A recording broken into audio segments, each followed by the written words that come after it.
Welcome to Beyond the Credits. I am Aaron alongside Fugi and producer Trey.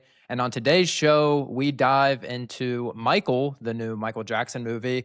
Not controversial movie whatsoever. I'm sure it will lead to an interesting discussion. We're also going to draft our most anticipated summer movies as summer blockbuster season is right around the corner. But before that, Fugi, we got some news to discuss. I don't know if you saw the news a day or two ago, but we have a new Park Chan-wook film in the making. I did see that, and the first thing that obviously sticks out is the cast of that. Yeah. It's kind of breathtaking, and I think when you see that, you're like, this is going to be an Oscar player for sure. Yeah, that was kind of my first thought whenever I saw it. So that cast you're referencing, it's Matthew McConaughey, Austin Butler, Pedro Pascal, and Tang Wai, who was recently in Park Chan-wook's decision to leave. He's been a filmmaker as of recently who every time he makes a movie, it's fantastic, but for some reason has not got the Academy love that I would have thought that he would got. So that was my first thought too. Is this going to be finally the one that kind of breaks into the Oscar foreground? I think my prediction for that is this is going to be Austin Butler's Oscar. I think as time passes, I think that is aging really poorly that Brendan Fraser won that. And I think the Oscar I will agree. reward him for that. And then this will also be Park Chan-wook's or looks like his movie, and he's going to get recognized finally. So I know we had talked a little bit about the cast, but did you get a chance to read what the logline for this movie is? No, I only saw the cast. So it's called The Brigands of Rattle Creek. And this is a script that has been on the blacklist for probably the last, I think it went on the blacklist like 20 years ago. So for anyone that doesn't know, the blacklist is essentially this site that publishes the best screenplays that don't actually get made into movies. And it's an annual thing. You can go on the site, you can read a lot of really great scripts. He's been kind of circling this script for 20 plus years at this point. And it sounds like they're going to take it to the Cannes marketplace here in a few weeks and hopefully get some studios interested. But the logline is as follows: a sheriff and a doctor who seek revenge against a group of bandits who use the cover of a torrential thunderstorm to rob and terrorize the occupants of a small town. That logline, that cast, I'm there. Yeah, I think that's going to be, I think just everything about that excites me, from the director to the cast to that tagline. It's kind of, I'm interested to see who's going to play who in that. Yeah, that's when you were saying it's going to be Austin Butler's Oscar. That's what I was kind of trying to game out in my head, kind of who's going to be who. Yeah, because I think that's interesting, because I would say that Pedro, and from just reading that, I can see Pedro being the doctor there. Yeah, we have precedent of him being a sheriff. If you think about Eddington, or no, I guess no, he was the mayor. Yeah, Joaquin Phoenix was a sheriff in that movie. We'll see, but it is interesting that you bring up Austin Butler, because that kind of segues nicely into another piece of news from this past week.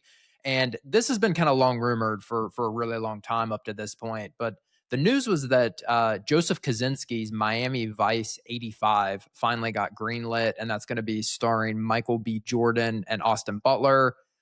Honestly, Fugi, I hear Joseph Kosinski directing a movie with Michael Jordan and Austin Butler, and I'm immediately on board. Yeah, he's the type of director, I think he might be one of the directors that when you hear a movie is announced by him, that's just like the ultimate blockbuster summary type movie. Yeah, and I think this plays right into that, because his last two being F1 and Top Gun Maverick. Two of the biggest summer blockbusters we've gotten in the last 5 years, probably.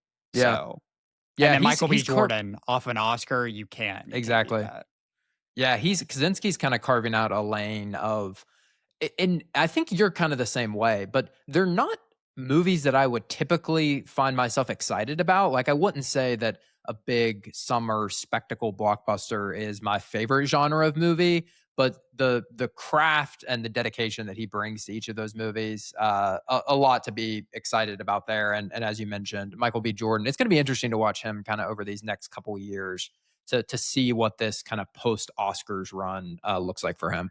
I hope he's not seeking another Oscar, because I think if he's doing stuff like this, he does maybe he comes back in a Marvel film, or I feel like he should have fun now, pick fun roles, summer blockbuster, make money, Yeah, well, I think what's interesting is that I don't even really know, and maybe he was, I have no idea, but I don't even really know that he was chasing an Oscar too much whenever he actually won, because That I is don't true. think anyone in a million years probably thought when he signed on to Sinners that he would be holding that trophy, a year plus later.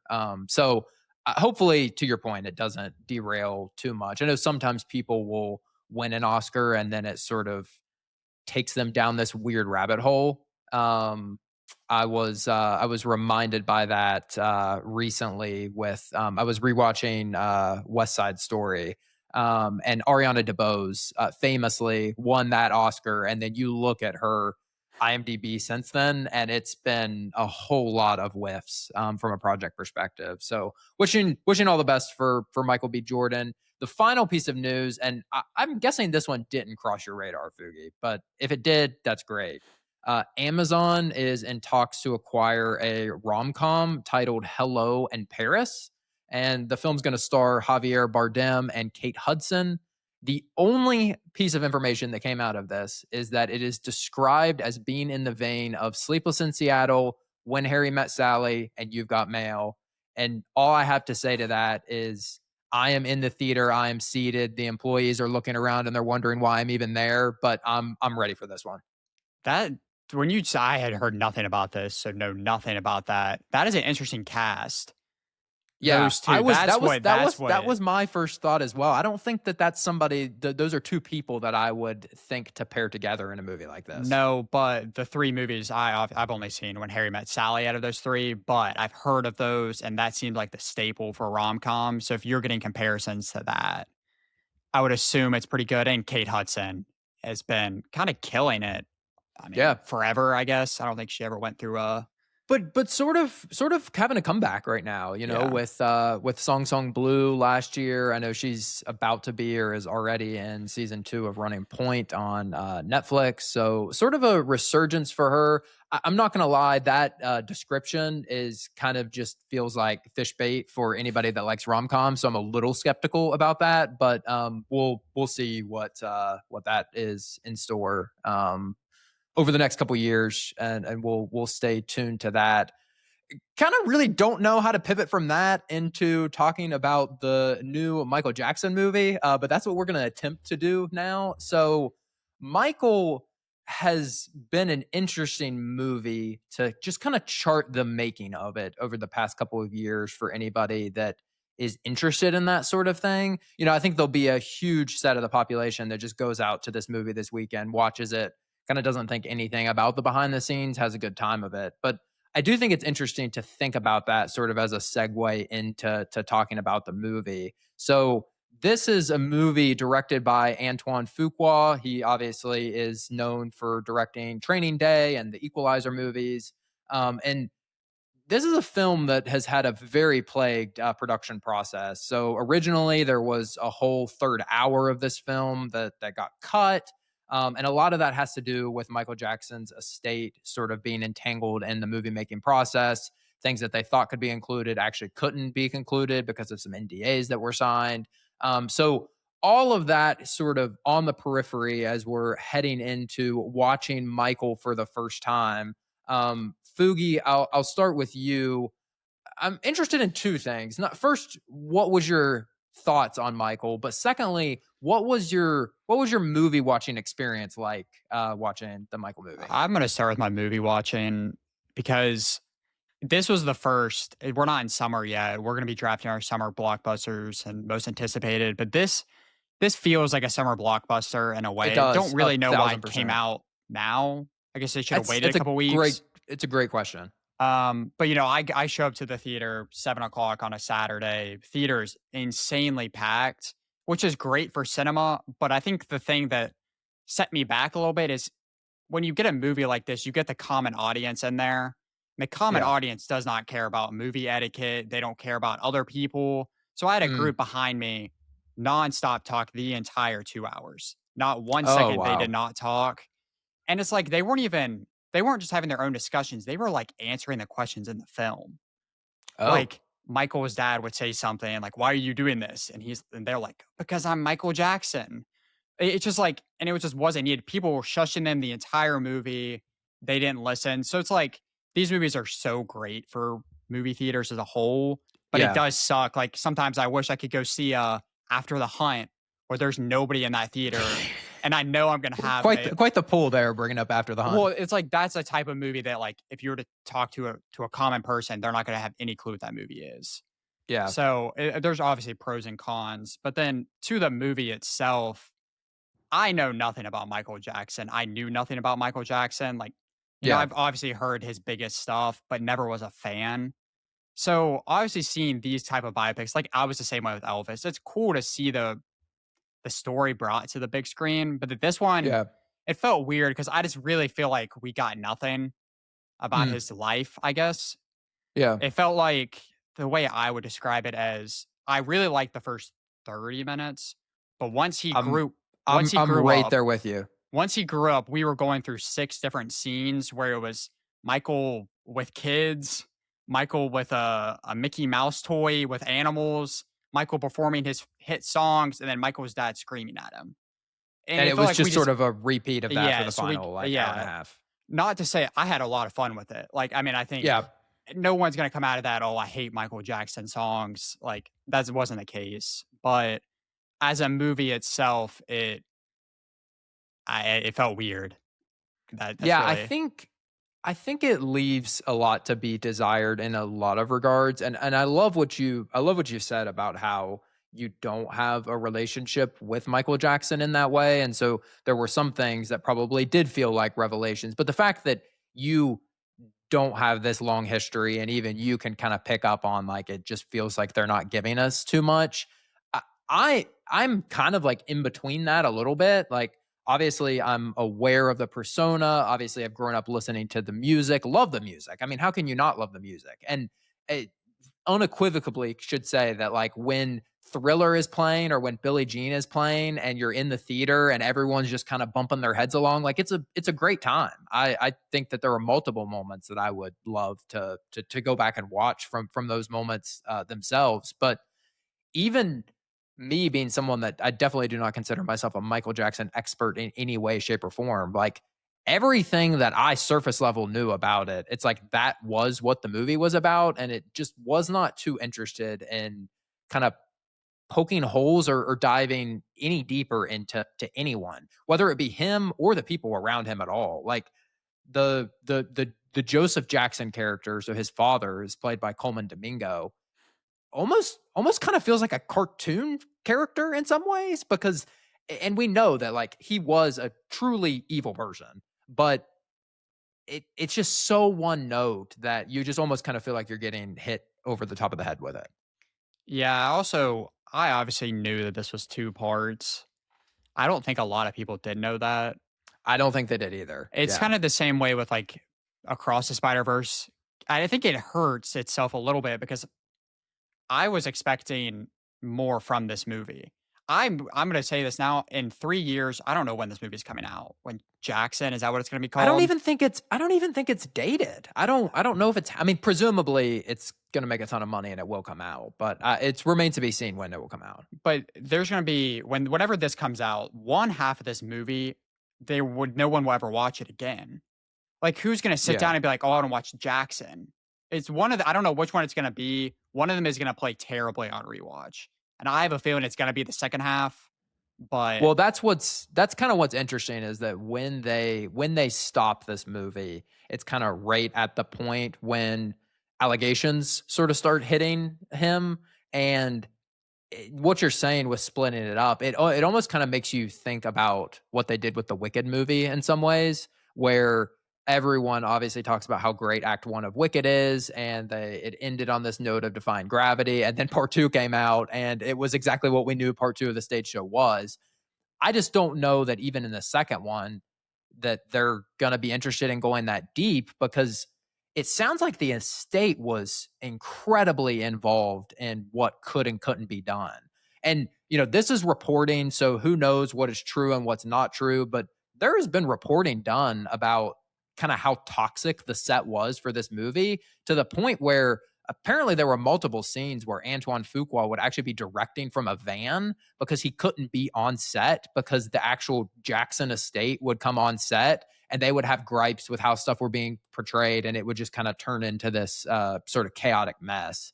So I think there's a lot there. I would really be interested to see what the original version of this movie looked like, because again, there was originally supposed to be a third hour of this movie, and when they figured out that they couldn't use the third hour of the movie, there was about $50 million worth of reshoots done on the movie. And I think anytime that happens, you're probably set up for not having a great movie just from a cohesive perspective.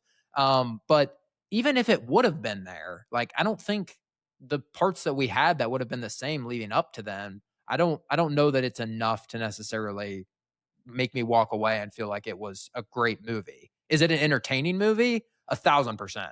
I think there is a huge subset of the population that has a relationship with his music, loves his music, will go to this, will walk out and say, that was a great time. And maybe people don't want to interrogate any further in that. But for me, it's a movie that works the best when the music is playing on screen and when it almost feels like a music video in some ways. And as soon as the music stops and you get to the dialogue, it really falls off a cliff from my perspective. That's what I was gonna say. I thought about this right when I left the theater. When you're already gonna have, because I knew nothing about like the Jackson estate and all of that. I mean, I had heard some stuff about it, but if there's gonna be that much trouble to do that, and like the story isn't gonna be fully baked, just give me 3 hours of a Michael Jackson concert with Yeah. Jafar on stage, us as the audience, just him performing. I would have eaten that up. I mean, if we're not gonna get his full story, let's just have fun at the movies. Don't try, I that's kind of what you said. Let's not try to throw all this dialogue in there and this character development for Michael that again, I we can get to that part, like the ending. yeah. It just doesn't that didn't work for me at all. But yeah. Yeah, I think it kind of does, and you've alluded to this a little bit, but it kind of commits the sin that I think a lot of recent biopics have committed, which is, and what's interesting is that the Springsteen movie that came out last year did not do this, but that doesn't work for a myriad of different reasons. It just covers so much ground that you never truly feel like you're with the character. Like it always feels like they're at arm's length. So you referenced a second ago about how like something will happen and then it'll like fast forward and then his dad will get angry with him and then there'll be a music montage that carries us forward. I think that the best music biopics are the ones that really focused and detailed kind of dive into one specific period in somebody's life. So a great example of this in recent years is the Bob Dylan A Complete Unknown with Timothy Chalamet. That's a movie that does not try to tackle all the way from cradle to grave. It's just focused on one period of time, and you can really like get under the skin of the characters when that's the purpose of the movie, instead of, if you're trying to hit, I mean, we know Michael Jackson is such an acclaimed person, has such an acclaimed life. It's impossible to distill all that down into a 2 hour movie. And you're really just kind of setting yourselves up for failure if you do try to accomplish. Like, there's no way that that can be done well. Yeah. No. Yeah, I think you bring up A Complete Unknown. I was gonna bring it up at some point because that to me is the best musical biopic. I haven't seen like Bohemian Rhapsody, but I think a lot of people would say that's probably one of the worst ones. Yeah. But I think what works for me in that stance is completely different genres of music. So it wouldn't have worked here, I don't think. But when you see Timothy Chalamet performing on stage, the camera is set.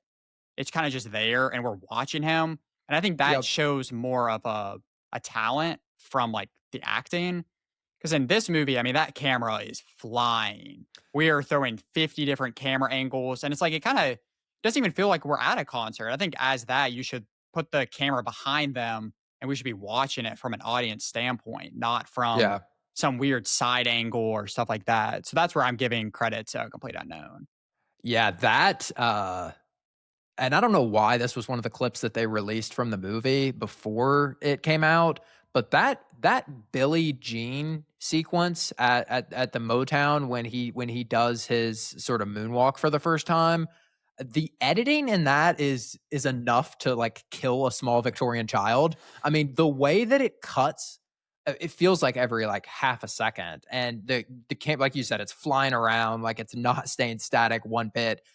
I was worried going in that the entire movie was going to be like that, and I don't think that's the case. Like, I do want to be fair to Fuqua in some sense, because there's a lot of this movie that just from a technical perspective is not incompetent in any way, shape, or form. But I don't know something, and I almost wonder maybe that's the point where the reshoot started. But something happens at that point where once you get that sequence with Billie Jean, almost the rest of the movie feels completely separate from the first half of the movie because I was in kind of the same position as you with the first like 30 minutes when we have young Michael Jackson, you're getting sort of the Jackson 5 arc and all that kind of stuff. I, first 30 minutes I was like, I think I'm going to really love this movie. And that's where I think most music biopics, musical movies, and I'm thinking of two different movies. They're always the best when they're kids and we see like their childhood. I'm thinking of A Better Man, the Robbie Williams one. Mm, I love that first 30 minutes. And then yeah. obviously it's a bit different, but like The Greatest Showman, I love when they're kids in that movie. And Yeah. then when they kind of grow up, that's when we start because when they're kids, you can't do the time jump. But once you do that big time jump, we start skipping around town a lot. But I would agree with you. Once that the Billie Jean, every musical performance after that had that cut to it, Yeah, but I don't nothing know before what it had happened that. before then. It doesn't make sense. And I was worried because they released that online, the Billie Jean one. That's I remember we texted about that, and I thought again, I thought it was gonna be the whole movie, but it wasn't. I didn't have any problem with the cutting or the directing before that. Like the thriller scenes, those Yeah. were great. Yeah, they Something were. happened with the end though. I don't know what they did. It was like kind of when they went to those big concerts though. Maybe they thought that was the Yeah. play. Yeah, and so there's that element of it from a filmmaking perspective, and then there's when we're also just kind of talking about tropey things like from a biopic perspective. To me, and I know you haven't seen this movie, but Walk Hard is an infamous movie in the music biopic genre. So this is the movie with John C. Riley. Gosh, probably from a decade ago at this point, but essentially just kind of parodies this genre in a lot of ways. And Fugi, I'm telling you, if you watch this movie, it would actually be an interesting pairing with Michael because the amount of things that movie is openly mocking about what biopics do, and the fact that we still have biopics doing those same kind of things. Like the opening of this movie kind of starts with Michael on the bad tour, kind of about to go on stage, and then it's flashbacks to his childhood, which is exactly how Walk Hard opened. Um, the the writing in the notebook and like underlying it and the like watching the gang violence on TV and then like, oh, that's gonna all of that stuff is just at this point, like I just don't know how you can make a movie like this and not be aware of how cliche some of those things are. And I'm just really surprised that like we still have that sort of stuff kind of making its way into these movies. I'm definitely avoiding that movie at all costs because I've been told that once you watch that, you won't be able to see the biopics the same. You can't. It ruins every biopic That's after why that, I a think thousand percent. I'm trying to hold out till this fad is over with biopics, and then maybe I'll go because like I am every one I've seen I've enjoyed except for Springsteen. That one was I will never rewatch that one. But when I think of rewatchability, I think that's the way I feel with all these biopics. Elvis was I actually really enjoyed Elvis. I will never rewatch that movie. And I think I'm the same way with Michael, where it kind of I'm thinking about it now. I saw it last night, but here in like a week and a half, I'm not going to think about this movie. I'm going to think about his music, but not the movie itself, which Well, and that's yeah, that's kind of the thing. Like, I feel like the best again, where and I haven't said it, and I know you've said it. Jafar Jackson in this movie is incredible. Like, you talk about truly embodying Michael Jackson at that point in time. The way that he moves across the stage, the way that he does the voice, the I mean, all of it is just incredible. A dynamite performance, and it's just kind of a bummer that everything around it is not really up to par with that. But the best stuff is him moving across the stage, him dancing. But like, if I want to watch that, I'm just gonna go watch clips of Michael Jackson on YouTube. In fact, it was kind of funny that this morning on Twitter, the algorithm brought up that Billie Jean performance that is kind of redone in the movie where he does the moonwalk for the first time. And I just sat there and watched the whole 4 minutes, like absolutely mesmerized. Um, I, I just don't. I don't. understand the purpose of recreation if we already just kind of have the thing that we can go and watch. But apparently people eat it up because the movie's making a ton of money and the movie's going to do really well. Um, it's just interesting to see kind of how it all gets packaged together. I think it does good for the people that aren't me, for example, that didn't listen to his music. It's cool to see. I would have never watched Michael Jackson perform Billie Jean on the, perform it back whenever in the 80s. But Right. if it's in theaters, I'm going to go watch that to learn about him because he is such a revolution in the time. So, like, it's cool for someone like that.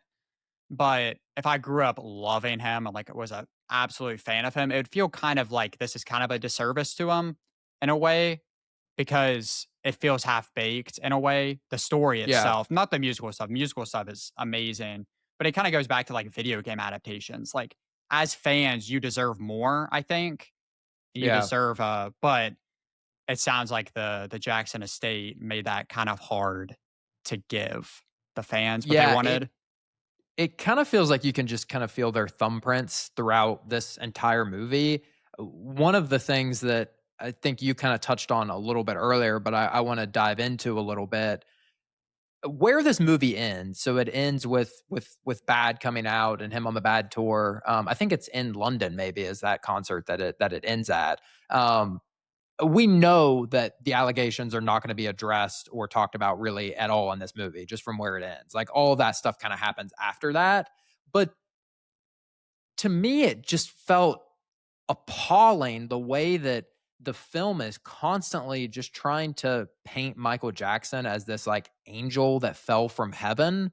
And it has no interest in showing his just humanity and like what we know he was such a complex and troubled person, but the amount of times that this movie goes to lengths to show you that he was like hanging out with kids with cancer or like if you took a shot every time you saw him like hanging out or like doing something good with a kid, like it just kind of drives me crazy that everything that bad that happens to him in the movie like all happens to him and none of it ever comes from him. Like we know he was this musical genius, but he was not an angel from a morality perspective, and to not show any of that or even show the tension there, it just feels like a real shortcoming for the movie as a whole. The one scene that really stuck out with that is when they're in that toy store. Like, if you think about that, why was that scene in the movie except for he just loved kids and like he wanted to give the kids autographs? But like the way I'm gonna paint this is they were painting this movie as he was always a kid at heart, and he just Right, exactly. that was always one side of the argument, and he never the allegations were never real. They really went on that side of it. Like even just a little thing of having a Mickey Mouse toy in every single shot of him in a Yeah, hospital or of him in his room. So it was interesting to see that. And then like the toy store scene, they just had him signing autographs for these kids. It's like you already did that 5 times. Like he visited the burn victims. Like he just right. sat there, which I actually did kind of like that scene. But It it just feels was like a lot when it just feels like a sledgehammer that you're being kinda hit with every few seconds. Not to mention that, if you are a person who believes the allegations, then to be putting that so much in the movie kind of is a questionable choice, but I agree with you that I think they're mainly going for the, kid at heart. The thing that I thought a lot about while watching this was, you hear the saying about how for really famous people, essentially like the age at which they become famous, you sort of like get locked into however you were at that point in time. Like it's almost like a snapshot that's taken. So for him, obviously he kind of became super famous whenever he was incredibly young. And I think that's something that's really interesting to explore. And I would have loved to get in his head a little bit and actually him maybe talk through that a little bit instead of just this like constant like Mickey Mouse here, Mickey Mouse there, like I'm hanging out with kids all the time, like look at me, I'm a saint on planet Earth. Again, it's very well documented even before the allegations come forth that he was a very troubled person and like how could you not be with everything that he went through? And I just think that there was a real missed opportunity there to do something like that. Now I say all that to say that was never going to happen. Like, there's no way the estate would put their stamp of approval on this. Really, this is just a project that's meant to I guess, like you said earlier, kind of get future generations interested in him, but it feels more interested in building the myth of him and kind of making him seem like a god on earth than it is in making him seem like a real human, which I think is not ideal. Yeah, I agree. I wanted to touch on the kind of like the ending and the beginning. So like it opens with him, not with like the exact opening, but where he's practicing with his dad and his brothers. And from the very beginning, it's Michael, keep your eyes on me. Michael, look at me. He kept like the dad kept saying that to him. So at that point, I'm like, okay, this is gonna end with him finally looking his dad in the eye and, maybe telling him how he feels or something like that. Fast forward to the end of the movie, he tells his like little chauffeur guy that, hey, I'm gonna finally stick up to my dad. I'm gonna tell him how I feel. We get to the stage and he doesn't even look his dad in the eye, which I understand that's like maybe we'll address that in part two. Like he sticks up to him in a degree of like, hey, I'm doing my own tour, like this is our last tour. But then when he walks by his dad, he keeps his head down and just walks right past him. This feels like that should have been resolved there, but it sounds like we were like holding out for a part two, if that makes sense. So that was Well, just weird to me. I think that, I mean, was just kind of trying to show the like lifelong tension that there was there, and that even when he thought that he was, going to be this big bad person that was going to stand up to him, like when reality comes, it's not as easy as it seems. I said this earlier, but I continue to go back to the Coleman Domingo, Joseph Jackson stuff. Like, I feel like there was a lot that could have been explored there. Even like the stuff that you're saying and from a childhood perspective, like it's clear very early on that he's just kind of this like person that is just obviously set on them becoming famous and making it can happen no matter what, like crazy hours, all that. But like, why can't we get a little bit about like why he's doing that? Like, I would have loved to dive a little bit into that. Like, why was he so hell bent on them becoming famous and all those things? But again, we're kind of going in circles here, but it's obviously not that kind of movie at all. One person that I am interested in talking a little bit about, though, I know we've touched on Jafar Jackson a little bit, is Miles Teller, who has what feels like maybe like five lines in this whole movie. What was going on there? It just felt, I don't even know, because I kind of forgot he was in the movie until that scene he popped up. I was like, oh, I forgot he was in that. But like, I just like every line he was saying just kind of felt like he wasn't acting in a way. It just felt like he was just talking normally. He was just like, there was no emotion behind it. And it felt like the character itself was just kind of there. And obviously he was pulling some strings for the management, but like, I don't know. I just feel like he was kind of a useless character in a way. Yeah, it does make me wonder like what the original version of the movie looked like. Was in the third hour of the film that we're supposedly going to start addressing some of the accusations. Was he a more prominent figure in those parts, and that's like why he signed on to the movie? And then when that got cut out, he just seems kind of as a know nothing person. But the whole time I'm sitting there, I'm like, Miles Teller, like, is maybe the most famous person in this movie. I mean, I would think that he's up there, if not above where Coleman Domingo is from a fame perspective.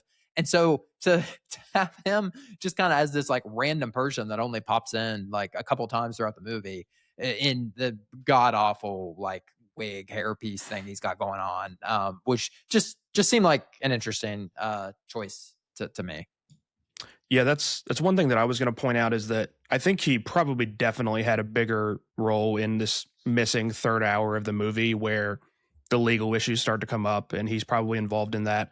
And also, I heard somewhere that the character that Miles Teller is portraying, the real life guy, is I think a executive producer on this movie. So I think Oh, he is kind of pushing this narrative that he was, Michael's manager and lawyer and one of the most important people in Michael's, big breakout success. So yeah. there may be a little bit of propaganda going on there that isn't totally in reality. Well, I mean, the scene in which Miles Teller's character is introduced for the first time, they're sitting around this conference room, and there's like probably 15 or 20 people, and Miles Teller's character, who he's playing John Branca in the film, he sort of like says something, and Michael's just like immediately like, that's my guy. Like, and as you're watching that, you're like, there is no way that this happened the way that it did. Like, it was very like made for the movies and the way that it was portrayed on screen. So hearing that he's a producer on the movie, that does not surprise me one bit. I would imagine there's probably a lot of that kind of going on across the board. I also think with the Miles Teller, like him barely being in it, before Eternity came out, like his career hasn't really went the way I thought it was gonna go after like Whiplash came out. Obviously, he's been in stuff and been leads and stuff, but like big movies, he's never really like taken off, I guess. From the box office standpoint, he's led and he was in The Yeah. Gorge. Eternity is his big, I guess. But even that was a very indie movie, like small Well, budgeted. Top Gun Maverick was the big one in the past couple years. But like, yeah, and like I guess I'm saying like leading, but yes, he was in Top Gun Maverick. And I thought he was gonna have a resurgence after that. But he Yeah. kind of hasn't. I wish he would. Kind of thought maybe this would have been a step forward for him, but I don't think it was because the little time he got. Maybe he'll be in part two a lot. Well, I don't know if you saw some news from earlier this week, but he actually just sold his stake in his canned cocktail company for $325 million.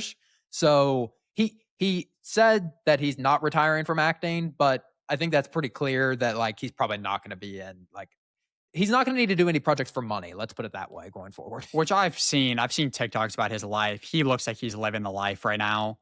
And this is before he just sold that $300 million thing. So Yeah. I hope he enjoys his life. You know, he gave us some great movies. If he wants to retire, I'm glad Michael was his last movie. Maybe. Well, I hope I don't, I mean, apparently it sounds like he doesn't want to retire, but I guess what I'm saying is I hope that means that if he's in a movie, it's going to be a Top Gun Maverick or a Whiplash or something that is actually, a better maybe than this is on paper. Like this just screams something a part you would take to kind of get the extra cash.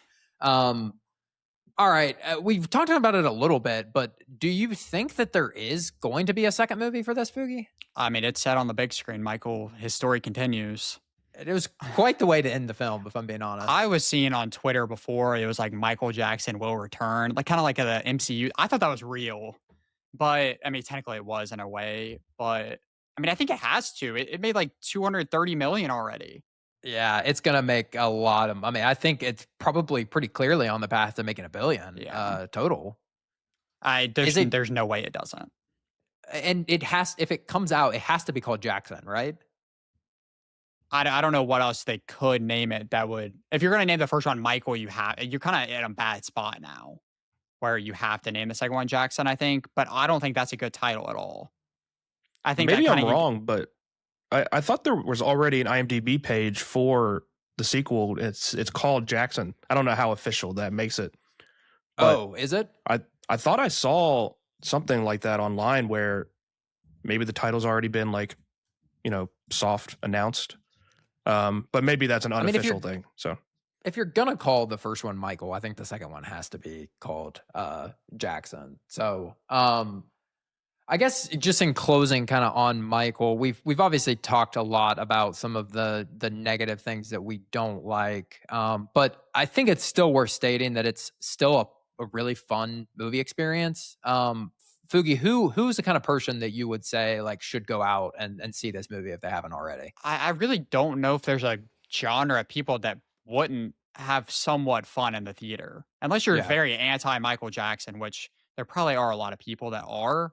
But like, again, I knew nothing about him, and I had a really good time with it. It might not be a perfect movie or Right. perfect biopic, but like, I've seen people saying like it's a good movie to sit down, eat popcorn, dance, or maybe dance in your chair. Don't stand up and dance, but like just it's a good date night movie. I feel like it's.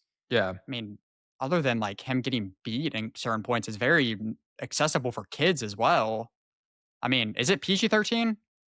I think it is. Oh, it is probably for language. Yeah. They definitely said something, but like I don't know. I feel like it's accessible for everyone, and everyone can enjoy different aspects of it. Probably.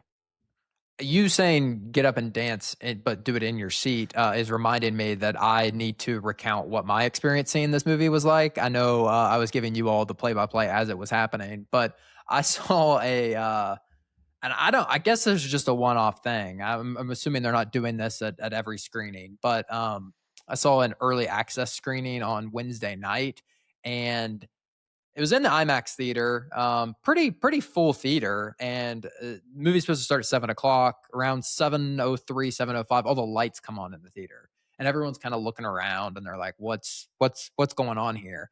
And this group of I don't know, elementary school girls, maybe middle school girls, I'm not sure, gets up and they're all kind of dressed in very gothic clothing, I guess I would say, and they just start doing this dance routine. Now, not to Michael Jackson music or anything. They're just kind of doing this like spooky dance. And so it kind of felt like it was like a recital of some sort, maybe, but it was just happening like in the movie theater before the Michael Jackson movie. And everyone's kind of looking around and like their parents are in the front and they're filming and all that. But everyone else is just kind of really confused at what's going on. And their song ends. And then the door to the left of the theater opens. And this person who is wearing sort of the red Thriller jacket and has like a Michael Jackson like wig on comes out with another person and they just start like dancing like in the bottom of the theater towards the kind of opening part of Thriller. And then as the song progresses, when it gets to the point where like all of the kind of the zombies and the creepy people are all coming out, that actually starts happening in the theater. So like from the like top of the theater down are all these people that are kind of dressed as zombies and like their guts are spilling out from them and they're like coming up to people and like trying to scare them. And then they go to the bottom of the theater. And at this point, like the main chorus of Thriller is starting to play and they start doing the Thriller dance in the bottom of the theater. As everyone is, there was a guy beside me and we were just both dying laughing. It was one of the funniest things ever. But that was kind of the setup to the Michael Jackson movie for me. So I don't know if that was just to kind of get everyone excited about it, be like summer blockbuster season is here, but it was one of the more bizarre things I've ever seen in a movie theater. They were trying to get the vibes up, just trying to get everyone, on the edge of their seat, ready to see him. Did you say there was an impersonator there, right? Yeah, I think there were two. Like, at one point, they swapped out because one person did like the dancing before, but then whenever they got to the end and he was actually doing like the moonwalk and stuff, it was a different person. So I don't know what that contract looked like. I would love to know the logistics of what Regal was paying each of those people to be there for that performance. But it seems like maybe they got enough media. Look, we're talking about it here, so it worked in some regards. Do they have a little booth outside the theater with like their business cards? I They feel like didn't. In fact, I thought it was kind of weird. I expected more of them to like stick around for the film afterwards, and they were all kind of out of there as soon as the performance was over. because So I guess no use in watching Michael Jackson when you can just be Michael Jackson, right? I agree. I agree. Trey, I know you chimed in a little bit. I saw your letterbox rating. It seemed like you had a good time with this one. What were your thoughts on Michael? Well, yeah, I mean, I largely agree with a lot of what you guys said, but I mean, I am a big Michael Jackson fan, so a lot of the Yeah, concert stuff and the singing, I really enjoyed. That second half or second two thirds of the movie did kind of just feel like a series of Michael Jackson concert clips with little vignettes of his real life, kind of in between. So yeah, at certain points, it kind of felt more like one of those filmed concert movies than an actual movie about Michael Jackson's life. But yeah, I mean, I think I enjoyed it. The first 30 minutes, like you guys said, of his early life, I think were great. yeah. Um, Especially the actor who played young Michael Jackson, I think was really good. I don't know his name, Yeah. but Yeah, I want to shout he him was out. great. I think his name is Juliano Valdi. He was incredible. I quite frankly, it kind of made me wish that we maybe just had a whole movie like of him as a young child. Yeah. Yeah, I think I agree. But yeah, I mean, obviously it doesn't go into as much detail and into the nitty gritty as a lot of people would have liked. But I think anybody who knew the backstory of the production and stuff going into this movie didn't really expect that at all. So Yeah. yeah, I think overall I enjoyed it. Yeah. So, and this is kind of a segue from Michael into our main topic of discussion today. But Fugi, you said it earlier. It does kind of feel like Michael is the first big blockbuster of the year. technically the start of summer blockbuster season is next week with The Devil Wears Prada 2. But what we thought would be a sort of fun game to play as we head into summer blockbuster season is just to draft some of our most anticipated movies for the rest of the summer. So the hope with this is we can kind of cover a lot of movies that are coming out this summer, highlight some of the ones we're really excited about, and hopefully get you all excited in some of the movies that are to come for this summer. But do it in a more fun way. So the rules are going to be as follows. Essentially, we are going to in a second we're going to set the draft order, and someone will have the first pick, second pick, third pick. It'll be a snake style draft, and the different categories are each of the months of summer. So there's May, June, July, August. Everyone has to draft 2 movies in each of those months, and then we also have 2 wild card movies that can be chosen from any of the months. So as we were talking before we started recording, there's a little bit of a strategy to come in here as far as there are some months that are a lot more bare than other months. The way we're going to determine a winner is based on letterboxd average. So, and guys, chime in here. We probably need to figure out when we're going to actually set that stopping point at. But essentially, what we're going to do is once we each have our slate of 10 movies, we're going to down the road go back and look at what the letterbox average of each of those movies are and total them up. And whoever has the highest score is going to be deemed the winner. Guys, when do you think we should set that at to end? Part of me would like, because I think I would like the stoppage to be before people at home can see half these movies.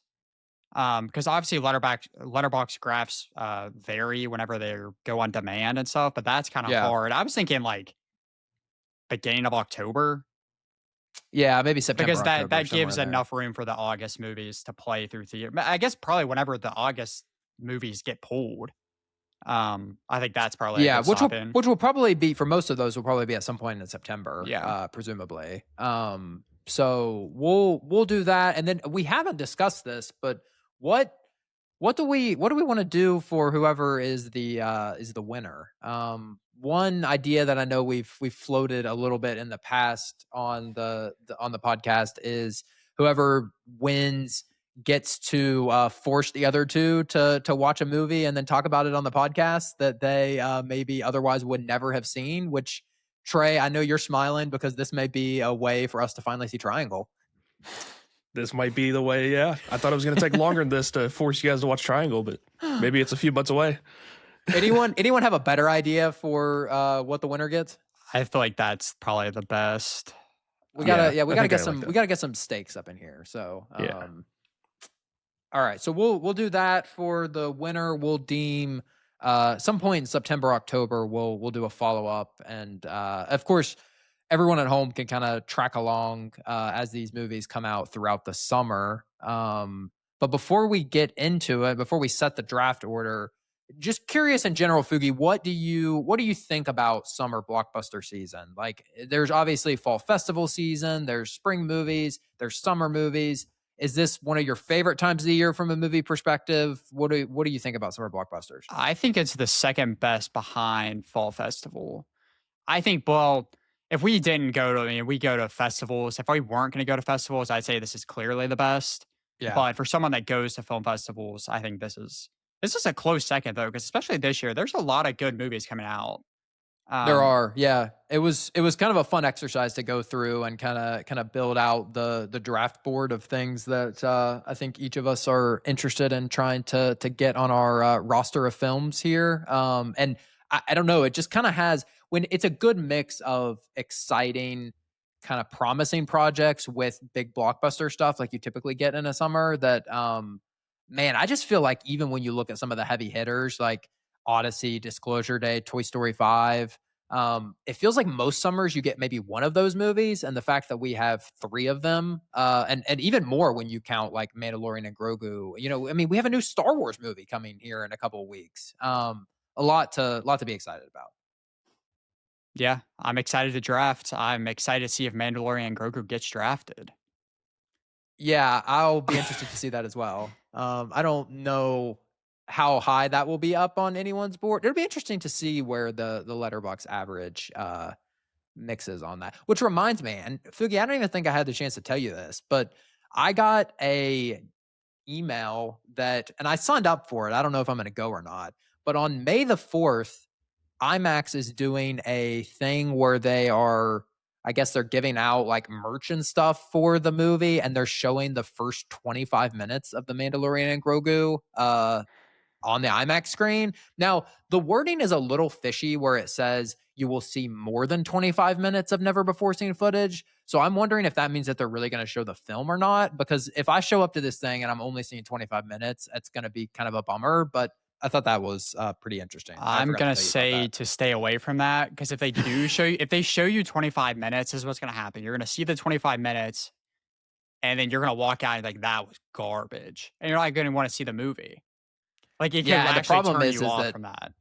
Yeah, the problem is it's like 20 days before the actual movie comes out. Exactly. So, if I end up doing that, I will report back with how the footage looks.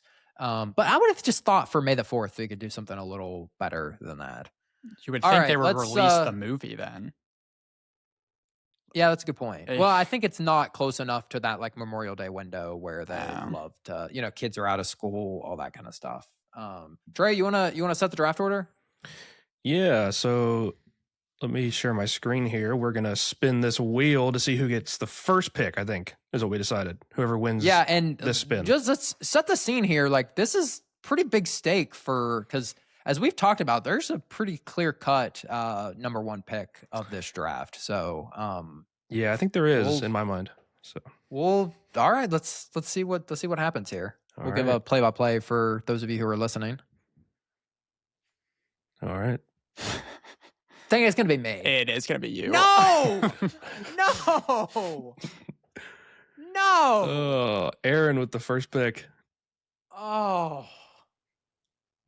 man. Oh, I knew that was gonna happen. I mean, no. I mean, you don't have to take it first. I know, but all right. Well, I think now me and Fugi are gonna spin for second. Yeah. Trey, what do you want in here? You want in second or third? Is there strategy here? I want third. I want third here. Crap. Yeah, get the turn. I don't like being stuck in the middle. Well, my problem is if I'm going to get the first pick and then I'm not going to get the pick again for like 5 picks. Yeah. Or I guess 4 picks. Dang it. I don't like 2. I do not like 2 right now. I would trade you for 2 in any regard. Well, here's the question. Like, do I zag or do I take what the obvious clear-cut answer to this is? So the obvious, we should just say it out loud. Like, the obvious first pick is Paw Patrol Dino Movie. No, obviously the first pick is obviously the first possible pick is the Odyssey. So I'm just going to game this out here a little bit. And the reason for that, obviously, I think everybody thinks it'll be a great movie, but the biggest reason for that is that July is like slim pickings. Whenever you start to look down, like when I look at my number 1 in July versus my number 2 in July, I mean, it's probably a difference of maybe like 2 whole points from a Letterboxd rating perspective. But see, if I got the number 2 pick, there was a movie that I was going to take kind of as a wild card, but I don't think that I could do that as the number 1 pick. All right. Just take the Odyssey. Yeah, I'm going to do it. First overall pick in the summer blockbuster movie draft, I'm going to select Christopher Nolan's The Odyssey, which feels kind of hilarious in a lot of ways because I am the known Christopher Nolan hater. I hope nothing more than to be proven wrong with this one. This is the adaptation of The Odyssey starring pretty much all of Hollywood at this point. I'm pumped for The Odyssey. I'm assuming you guys are too. I don't know of a person that's not pumped for The Odyssey, for being honest. So this one's coming out July 17th. And as I alluded to earlier, pretty much the whole back half of July is just until you get to Spider-Man on July 31st, just pretty much just clearing out for the Odyssey at this point in time. So honored to have it on my slate of films, and I hope that it's the best film of the summer. So here we go. So this kind of, I don't like the pick that I'm about to make here, but it's needed and it's necessary. Based on what you've said about July, I'm taking Spider-Man Brand New Day here. Oh, okay. I don't feel confident enough to wait on July. Also, I mean, it's a Spider-Man movie, let's be real. It's gonna perform very well on Letterboxd and the box office, and I'm excited for it. It looks like we're getting a newer Spider-Man, like kind of back to like a Toby-esque Spider-Man. So I'm confident in that, but I don't like taking that number one. I don't like leaving Trey with two back to back here.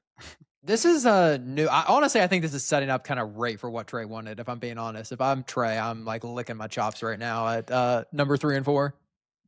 Yeah, I don't. I'm still kind of deciding actually. Foogie, while he decides on Spider-Man, Brand New Day, is that the title for it?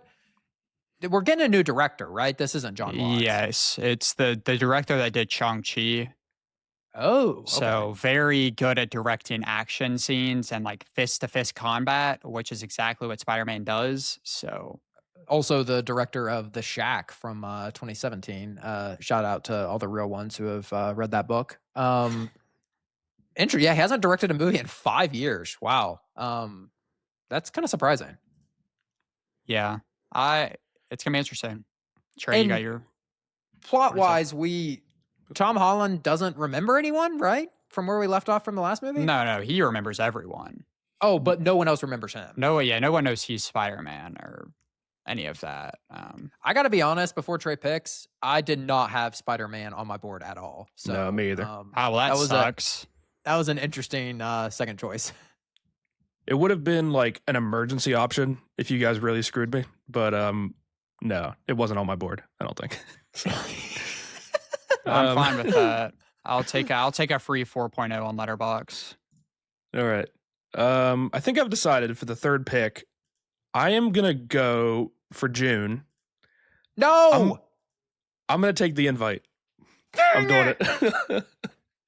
Yeah, I know. I was so close to taking it number 1 overall. I was so close, and in hindsight, I should have. I'm so excited for this movie. Famously, this movie had a bidding war for the distribution rights after it was shown at Sundance. But yeah, the cast for this movie is incredible. I'm a huge Ed Norton fan. Directed by Olivia Wilde. This movie looks great. The little bit that we saw in a trailer that was released recently, I'm hooked. It looks like it's going to be awesome. So yeah, I'm excited to see Olivia Wilde behind the camera again. I loved her first film, Booksmart. And then her second film, Don't Worry Darling, kind of veered off course a little bit, but it seems like we're kind of getting back to that character-centric drama that made Booksmart so good. And you alluded to it, Trey, but the cast is crazy. Seth Rogen, Olivia Wilde, Penelope Cruz, Ed Norton. I mean, it sounds like Ed Norton is used very effectively in the film. Apparently screenplay is great. This is probably my most anticipated movie for the entire summer. And I'm kicking myself for not taking it first overall. Good pick, Trey. You should have. Thank you. So now I guess I have fourth. I'm going to go July, but I don't know if this movie is even on your guys' board. I'm going to take this movie called Evil Dead Burn. Crap. Okay. Sounds like it was on Foogie's board. I'll be honest, I don't know a whole lot about it. I've seen the trailer a couple times. It's a horror movie. I think it's part of a horror movie franchise, which I didn't really realize. So it's the Evil Dead franchise. Lee Cronin, the Mummy guy, he directed the last one like 2 years ago. Shout out Lee Cronin. Yeah. Why is it not called Lee Cronin's? Okay, he's not directing it. Oh. Good point. But yeah, so that was a good pick. Yeah, so I guess I'll have to go back and watch that one. But the trailer looked really good. I'm a sucker for these like kind of horror, thriller, satanic type movies. So kind of seems like what this is, and I'm excited for it. And there's good value in July, so I'm happy. Yeah, July you just screwed July for me. July is one of those months that it gets pretty slim picking whenever you go past the first couple. We may be looking at a Minions and Monsters being selected at some point here. I'm really interested to see what you do here, Fugi, at number. What is this? Is this pick number 5? Yeah, there's 3 movies I'm between right now, and I mean, obviously I'm gonna be able to get one of them on the swoop back. Well, I think what makes me excited is that I'm going to be able to get 2 of the, because I would imagine we're looking at 3 of the I'm interested to see which direction you go here. Yeah, because I guess I think about this, you're going to take, that puts me in a bad spot. Okay, I have to take one of these 2. So I'm in May right now. I'm taking one from May. You're taking one from May? Yeah, because if I don't, you're going to double take both of those from May, and then I'm screwed. But which one are you going to take in May? That's what I don't know. I like the early reviews for Obsession. I really like that. I'm going to go Obsession. Yeah. Dang it. It's the board is falling right into my hands. Oh, I love it. Obsession was my number 1 in May, though. So no fault to you there. Yeah, it kind of sucks I can't get back rooms because, I mean, let's be honest. That's why I wanted 3. I hate 2 because I can't double up on something like you guys can. Yeah. So we should say, yeah, Obsession is a new film directed by Curry Barker, one of these sort of up and coming filmmakers. Does Neon have this one or A24? Neon, I think. Okay. Yeah, the log line is a music store employee who buys a supernatural toy and wishes for his childhood friend to fall in love with him. I gotta say, this one is a really fun, I think, intersection for us as a podcast, because I feel like it's gonna touch on things that we're all kind of interested in and enjoy from a genre perspective. But Trey, I know this is somebody who you've had your eyes on for a while, just from a filmmaking perspective. Yeah, so Curry Barker has for quite a while now a YouTube channel where he kind of does short films. I think some of them are actually up to an hour long, so some of them aren't actually as short as others, but there's one in particular that he has done that's like 25 minutes called The Chair, which I really recommend people watch before they see Obsession. It's one of the best short films I've ever seen. It's kind of like a horror thriller possessed short film, but it's so good. And he has a ton of short films like that on his YouTube channel. His YouTube channel is not called his name. Let me see if I can find it. It has a different name too. I don't know if you guys have it up or not, but I do not. No, pull it up. His YouTube channel You've never seen any of his short films, right? Me? No. Yeah, you've never seen I've not. Right? Okay. No. I will definitely be watching some of them. Trey's been in my ear about it for years at this point. Yeah, I'm a big fan. The YouTube channel is called That's a Bad Idea. So he posts a lot of short kind of skits on there also, but he also has these like short films that are really good. I love almost all of them. So, and this one comes out soon. So this is May 15th. This is just a couple weeks from now. Yep. I can't wait. I think it premiered last fall at some fall festivals, and as you were alluding to, Fugi, the early reviews are very promising for that one. All right, my pick at number 6. I am very disappointed to have missed out on the invite, but there was a movie that was the clear number 3 on my list that is somehow still on the board. I have no idea. Maybe everyone is a little bit more concerned about it than I am. But with the number 6 pick in the summer blockbuster movie draft, I will be taking The End of Oak Street, directed by David Robert Mitchell. So this movie has changed titles a few times. It was previously called Flowervale Street. David Robert Mitchell is honestly, I think, one of the most promising up-and-coming directors in Hollywood. His first film was Under the Silver Lake, starring Andrew Garfield. Second film from, I think that's the right order for those. Second film was It Follows, which I think we all three like think is one of the best horror films of the past 15 plus years. Um, Plot is essentially a family in suburbia starts to notice kind of weird happenings going on. You can tell from the trailer. I didn't know if they were going to give this away or not, but it seems like essentially they're either brought to them or they're going there. There's dinosaurs involved in some way. The main cast is Anne Hathaway and Ewan McGregor. Maisie Stella is also one of the daughters, who is an up and comer I'm excited about. I I can't wait for this movie. I don't know how it was available here for me at number 6, but I'm happy to have it on my team. I think I like August as a month for movies. That's why I didn't take it. Definitely was my number one in August. I mean, that trailer is one of the few trailers I've watched and has gotten me like so excited for a movie I knew nothing about. It's so unique. I think I don't. You could not explain another movie that is similar to that plot at all. Yeah, and I mean we got Anne Hathaway Summer kind of rolling along here. She's front and center in this one. And I'm pretty hit or miss on Under the Silver Lake. Is not my favorite movie ever, but you can tell in that there's just a lot of skill that David Robert Mitchell brings to the screen. All right, I guess I'm on the turn here, so I will take for my first pick in May.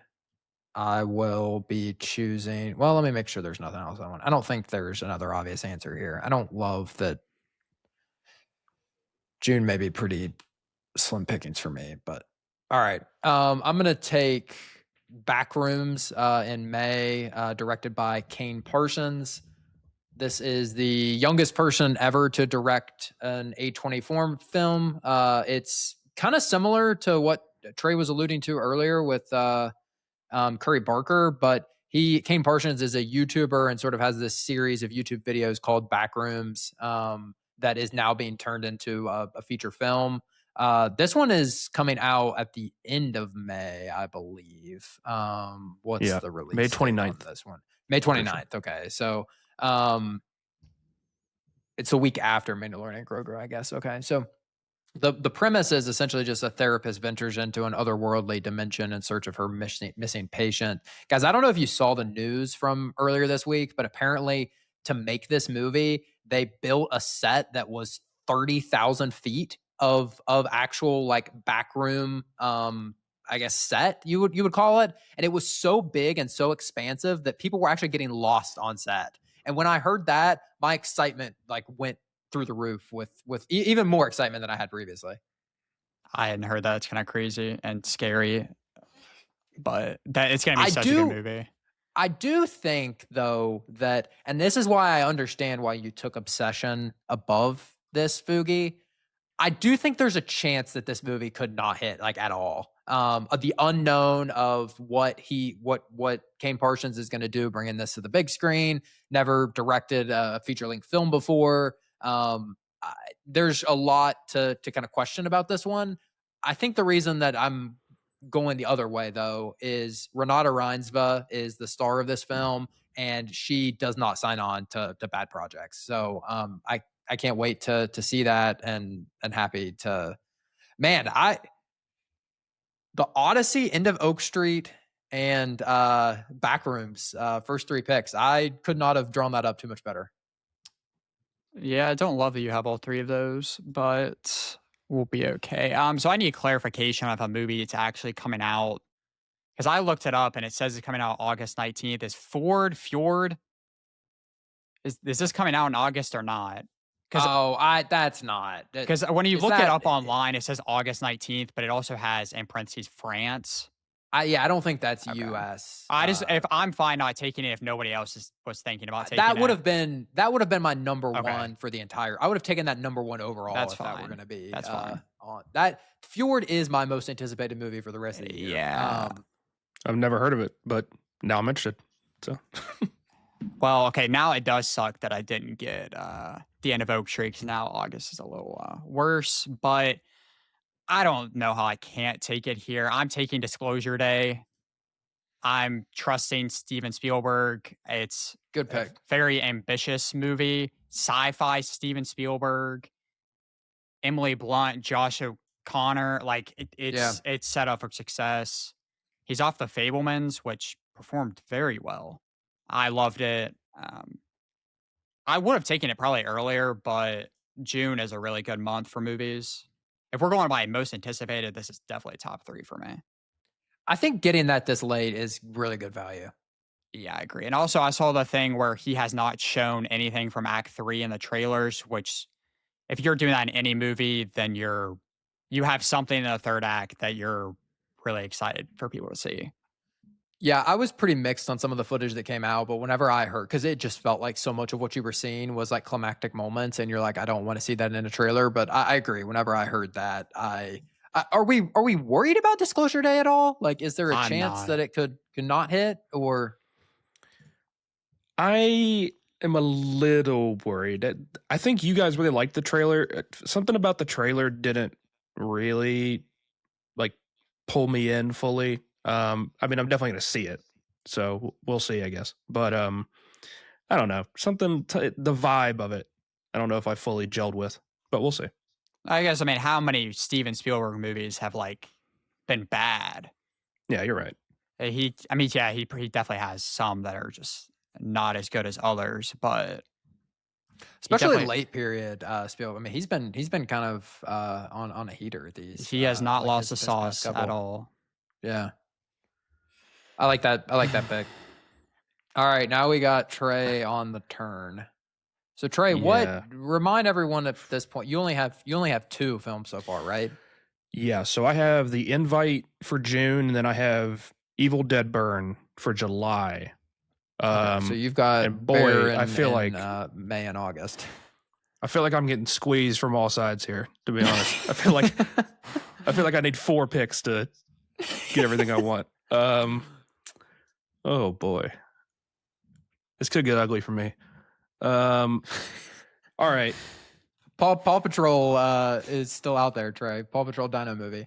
Yeah, it might come to that. Let's do this. For May. Or no, sorry, for June. I am going to take Oh no. The Death of Robin Hood. I was really hoping that would fly under the radar. Yeah. So I saw the trailer a few months ago. It's an A24 movie. It looks really good. It's got Hugh Jackman as Robin Hood. It's kind of like a dark reimagining, it sounds like, of or it looks like, I guess, of Robin Hood. And it looks really good. Whenever A24 puts out like a dark themed movie like this, I'm almost always in. So I'm very excited for that. The director of this film is Michael Sarnowski. Previously directed Pig and A Quiet Place Day One. He's 2 for 2 at this point, and I'm interested to see if it's 3 for 3 with Robin Hood. Also, alongside Hugh Jackman in that film, Jodie Comer is playing I presume the female lead in the film. It's just the kind of group assembled together that when you see it, you're like, this could be made 20 times, and probably 19 of the times it's going to be good. Great pick, Trey. Thank you. Now, this one is really where I feel like I'm going to get screwed no matter what I do. I'm going to do this because I think maybe it's on your guys' board. For August, I'm taking The Dog Stars by Ridley Scott. I had never heard of this movie until like a week or 2 ago, but I watched the trailer. It looks really good. It's a post-apocalyptic movie. The cast looks incredible. It's got Josh Brolin, Jacob Elordi, Allison Janney is in it, who's a favorite actor of mine who's not really that well known. But is Margaret Qualley in this one too, or not? She may be. Those are the 3 actors that I wrote down here, but I don't have the cast in front of me. But she may be. She is in it. She is. Yeah, okay. She is. She's a third lead. Yeah. But yeah, it looks really good. It's people kind of trying to get reacclimated to a post-apocalyptic world, and there's a mysterious radio transmission that they're going to investigate. But yeah, the vibe of it looked really good, and I'm excited for that. And August is very shallow for me, so yeah, Uh, Man, this one could go so many ways. Like in some regards, I like this movie has been talked about for so everyone thought it was going to be a fall festival movie for last year, and then whenever it was announced that it was feels like sort of being dumped in August. It just kind of feels like it may have a little bit of a stink to it. Ridley Scott is a person who is just feels very hit or miss at this point in time. He's been on an interesting run. His past couple of films, Gladiator 2 in 2024, Napoleon, House of Gucci, The Last Duel, All the Money in the World, then Alien Covenant.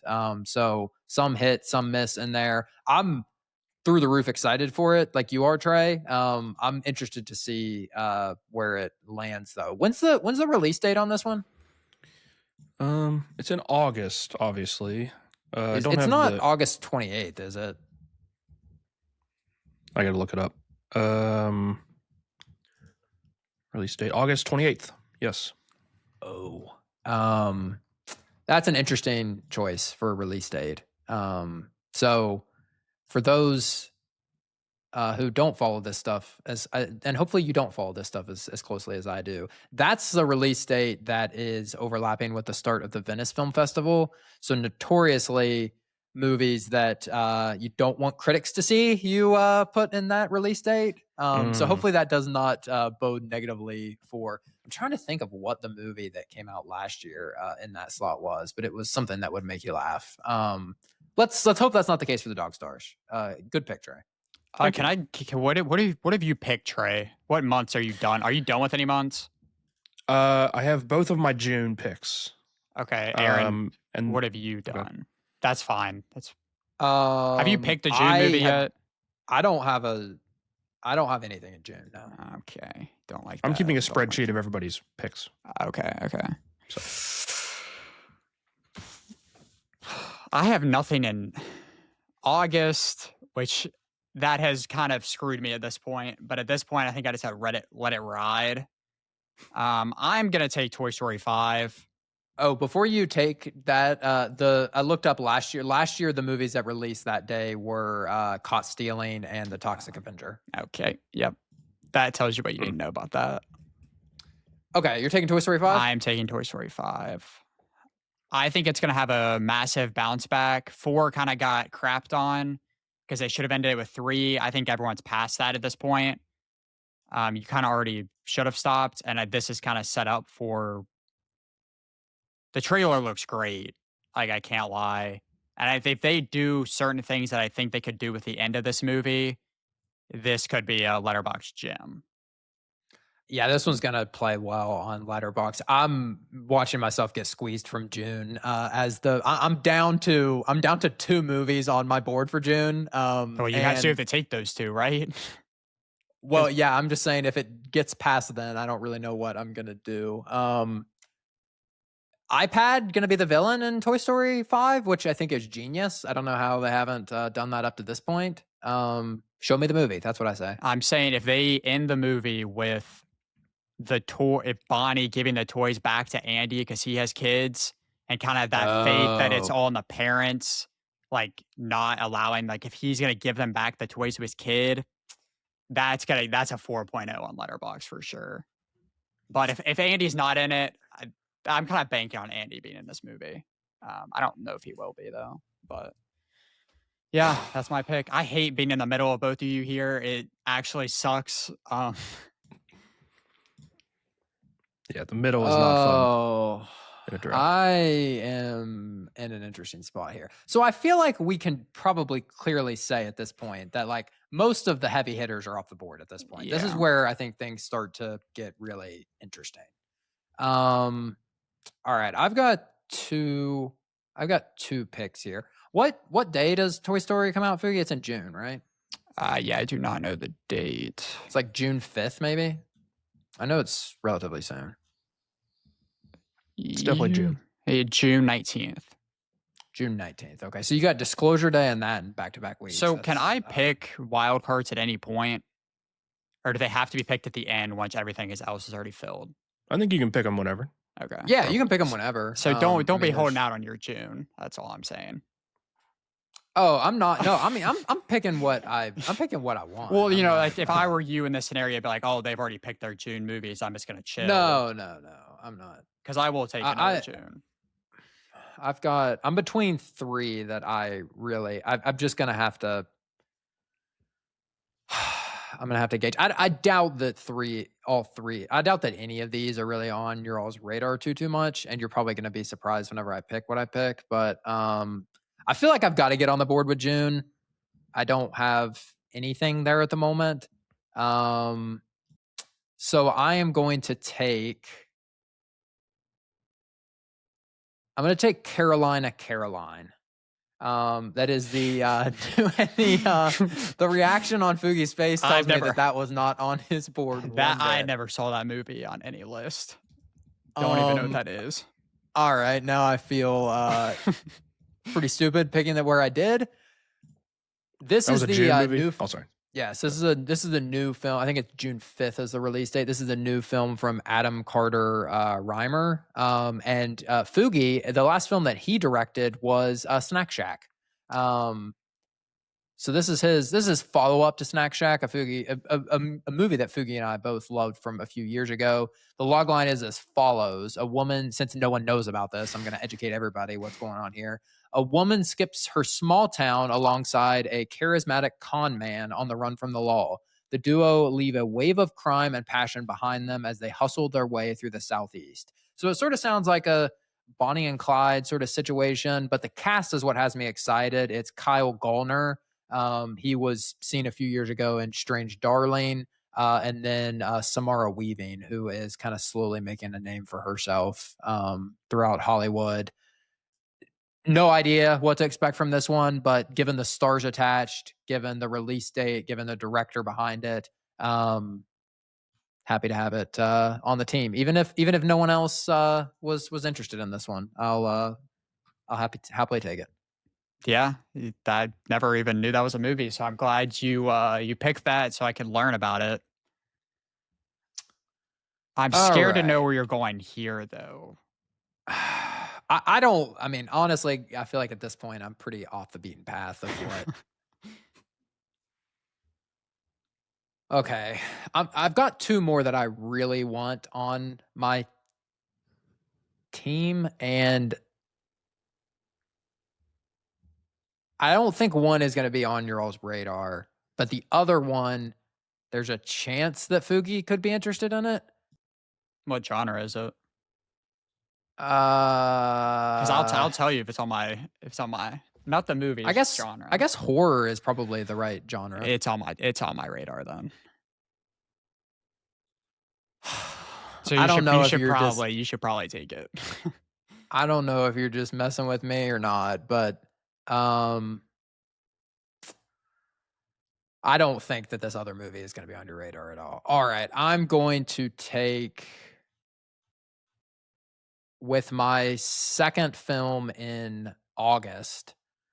No. I am going I don't know if you would pick this. I'm going to draft Teenage Sex and Death at Camp Miasma. It was on mine, but probably further. I didn't want to take it, but I would have if I had to. So this is a new movie film starring Hannah Einbinder, Gillian Anderson, Eva Victor is going to be in this film as well.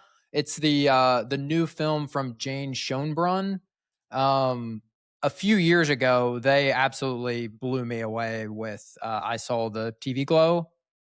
Just seems like a very singular talent. And when I heard the log line for this one, I'm really excited to hear what they'll do with it. So the premise is a filmmaker is hired to direct a new installment of a long-running slasher franchise known as Camp Miasma. The director becomes fixated on the prospect of casting the reclusive actress who played the final girl in the original movie. Again, as I said earlier, I Saw the TV Glow, blew me away a few years ago. Didn't love everything about that film, but you can tell that Jane has a real knack for what they're doing behind the camera. This one's going to be at Cannes in a few weeks in the Un Certain Regard section. So that gives me a lot of promise that at least from a critical letterbox perspective, this is the kind of movie that you want on your slate. So happy to have it as my second August film. I've still yet to take an August movie. Oh, really? Yeah, no, I have nothing. But to be fair, I have a couple on here that I just I don't think you guys are taking. So I'm trying to hold out with those. I am going to May, and there's a movie that was not on any type of board before we started doing this, but I read about it and I'm very excited for it. I'm going Is God Is. Oh, yeah. I think from the tagline, I haven't watched the trailer because I want to see the movie from the tagline. The tagline is about twin sisters seeking revenge from a childhood fire that scarred them, leading them to a violent quest to find their father. That has me hooked. Good cast. I think Sterling K. Brown as the father, I would assume that's what he is. I think that, Yeah. From the tagline of that, I think he's going to kill that role. And I feel like this could play really well, but I also feel like not many people could see this potentially. So I'm hoping that the people that do see it just, buff up that letterbox curve. Yeah, this is this is an Amazon film. Is it coming out in theaters though? It is. Okay, yeah, they're good. distributing it under Orion Pictures, and it comes out soon. I think it's actually the same day as Obsession. It's the 15th. Yeah, May 15th. Yeah, it's kind of a loaded. It was definitely on my release date. board. I feel like I've seen the trailer like 4 or 5 times for that in theaters. Oh, that's weird. I have not seen it once. Yeah, I don't think I've really? seen it either. Okay. Well, I've seen the trailer a lot of times. So, yeah, it looks good. I'm excited. So that wraps All right, up. Trey, I am I guess done it's- with May and June. I guess it now, is. so- My bad. You're done with May and June. Okay. Oh, I just realized I still have to get another July movie. Yeah, same. What months are you done with, Trey? Are you done with any months? I have 2 June movies. I have 1 July, 1 August, and that's it. Okay. So you don't have anything in May? Not yet, but Okay. Interesting. I'm kind of surprised this fell to me. Maybe you guys know something I don't. Sheep Detectives. Yeah, of course. No, Devil Wears Prada 2. Is there a reason this hasn't been taken yet? I haven't seen the first one, so I didn't even want to touch the second one. If we're being Well, honest, oddly Yeah, enough, I I have don't not think- seen. I have not seen the first one either. I But I'm wasn't taking it gonna. I anyway. wasn't gonna draft it. I It mean, comes it's out on my this- board, but it's way down. Really? Okay. Well, I'm pumped for it. I'm really excited. I just don't think it's going to be very good. okay. Well, I have not seen the first one. I'm gonna watch it in the next couple days before 2 comes out this coming weekend. But I'm gonna pick it because I don't have any Mays yet, and I guess I thought people were more excited for it than it sounds like they are. So- I didn't think that was going to be on anyone else's radar, so that's why I had it Really? all the way down at. I had it like at the bottom of my. And I was going to take it as like a wild card just so that it would get referenced. But Okay. I wrote down 10 May movies, and that was not one of the 10. Okay. I guess I thought No, maybe it was I'm- It's bigger probably deal gonna. than It's probably gonna be good or decent at least. That's not a bad Okay. pick. I just. I don't know about this is we should say this is David Frankel's follow up to the gosh, when was the original? 2003, I want to say. 2006. 2006. Okay. Film Devil Wears Prada. It will be the subject of discussion on next week's podcast. Meryl Streep, Anne Hathaway, Emily Blunt, Stanley Tucci, all back to reprise their roles from the first film. Look forward to hearing what you think of the first one, Trey. All right. I'll let No you guys know. Sydney Sweeney in the second one though. Yeah, Sydney Sweeney was cut out of the second movie, as reports from earlier this week, which I know everybody shame. was on pins and needles waiting for. Yeah. Will you see it now that So- Sydney Sweeney was cut out, Trey? Well, it's definitely a hit against it, but no, I'll definitely still see it. Okay, so with my second pick, Fugi kind of scared me last round because he said he was saving an August one that he thought nobody was looking Crap. at. Are you picking in August? I'm picking it August. I'm taking this movie called Ice Cream Man. Crap. This is the Eli Roth movie, isn't it? I legit Yeah. thought nobody would have heard of that. I had not heard of Aw. it before like 2 days ago. I saw the trailer for it. It looks It so kind of good. looks like a it looks like a weapons kind of horror movie, but it's basically this evil ice cream truck driver. I mean, there's only a 30-second teaser out about it so far, but it looks really fun. And August is so devoid of anything else that I'm interested in. So I'm taking it. Ice Cream Man. I have not seen the trailer for this. I did see that Eli Roth was director, and I mean that alone is enough to be excited. When you count out, we're not counting Borderlands from 2024, but I believe his last film before that was Thanksgiving. Is that right, Fugi? Yeah, really good movie. It was like a Scream-esque type movie that actually worked. Very good. That really sucks. Yeah. If you would have taken that, I would have been in a dark place. The thing is, in August, that wasn't the one I was gonna pick with my swing. Like I wasn't gonna pick it next, but I would have taken it on. It wouldn't have gone back to you. Is what I know another one that he's got on his August list too. Me or Trey? Yeah, no, you. I'm taking it here. I'm going Coyote versus Acme. Oh, that's not the one I thought. I guess I should have known that was. Let's be honest here. That thing was like, I mean, they were about to throw that movie away. This studio spent a crap ton of money to save this. They have faith in this movie, and so do I. The log line too is like, it's kind of funny. If you like Looney Tunes, I think I'm gonna try to pull up the log line. Do you have it up, Aaron? By chance? Did you watch the trailer? Yeah, I watched the trailer, and it has me super excited. This is my number one.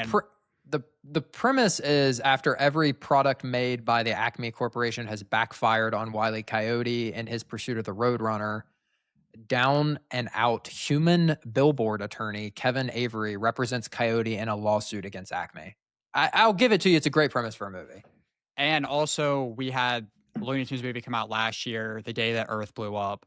Did very well. The Looney Tunes fans, they're strong and they're here.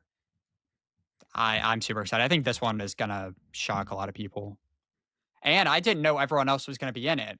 The way, when they were like talking about this movie, it sounded like it was just going to be Coyote and Roadrunner, but like everyone's in it, which is interesting. Oh, really? Yeah, I mean, in the trailer, like everyone, Daffy's in it, Porky. So, yeah, super excited about that. Glad that one didn't get taken from me, because if that would have gotten taken, I probably wouldn't have anything to pick in August.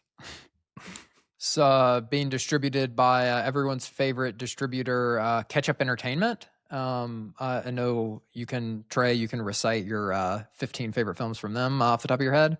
Yep. I'm kind of confused what you think I have on my mustard list. Films guy.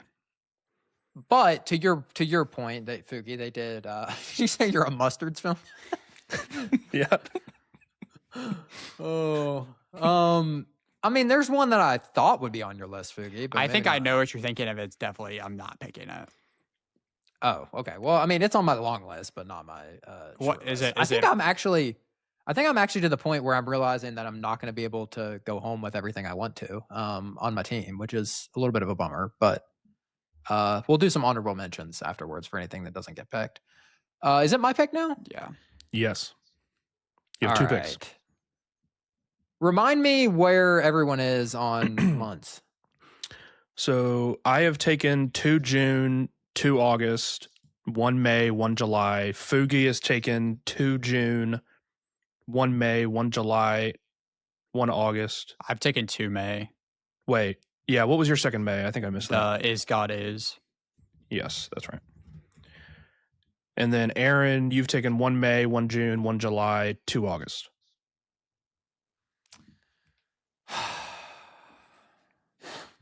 I still got to figure out what is going on with June, but I kind of think I'm just gonna let that be a disaster and pray that I don't end up with Masters of the Universe or something like that. That movie looks so bad.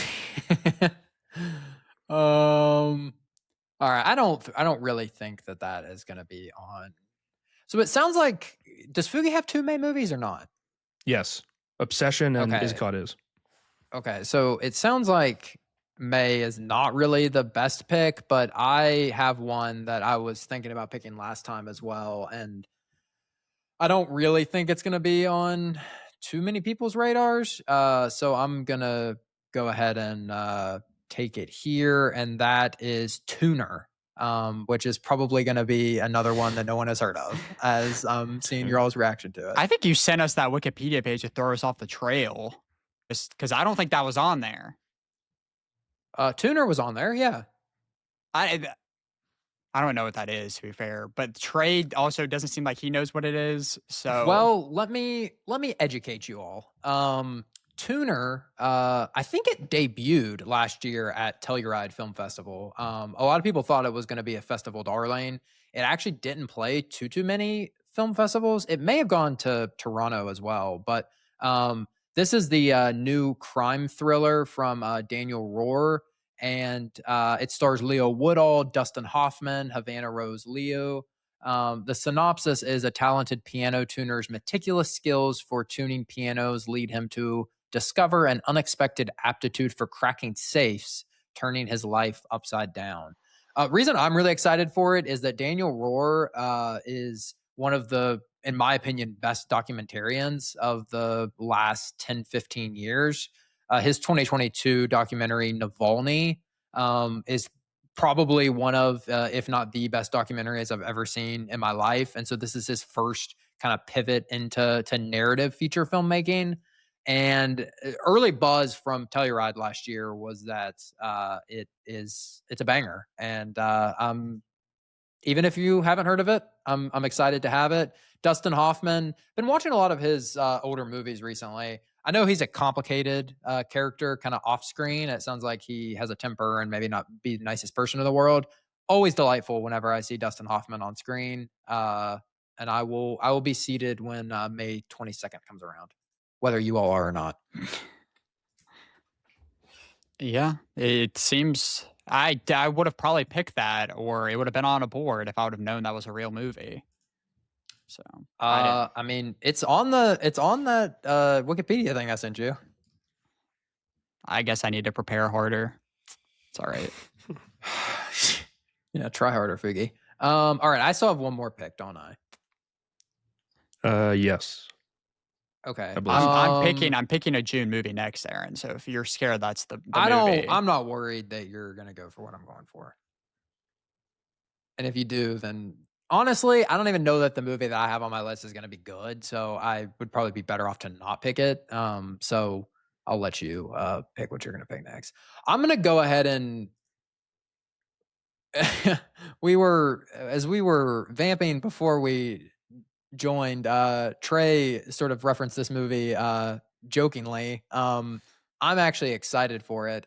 I am going to draft in July. I'm going to draft Gail Daughtry and the Celebrity Sex Pass. This is the new film from David Wayne. But what has me more excited is John Hamm, John Slattery are in the cast, and my probably favorite actress working today, Zoe Deutsch, is the star of this film.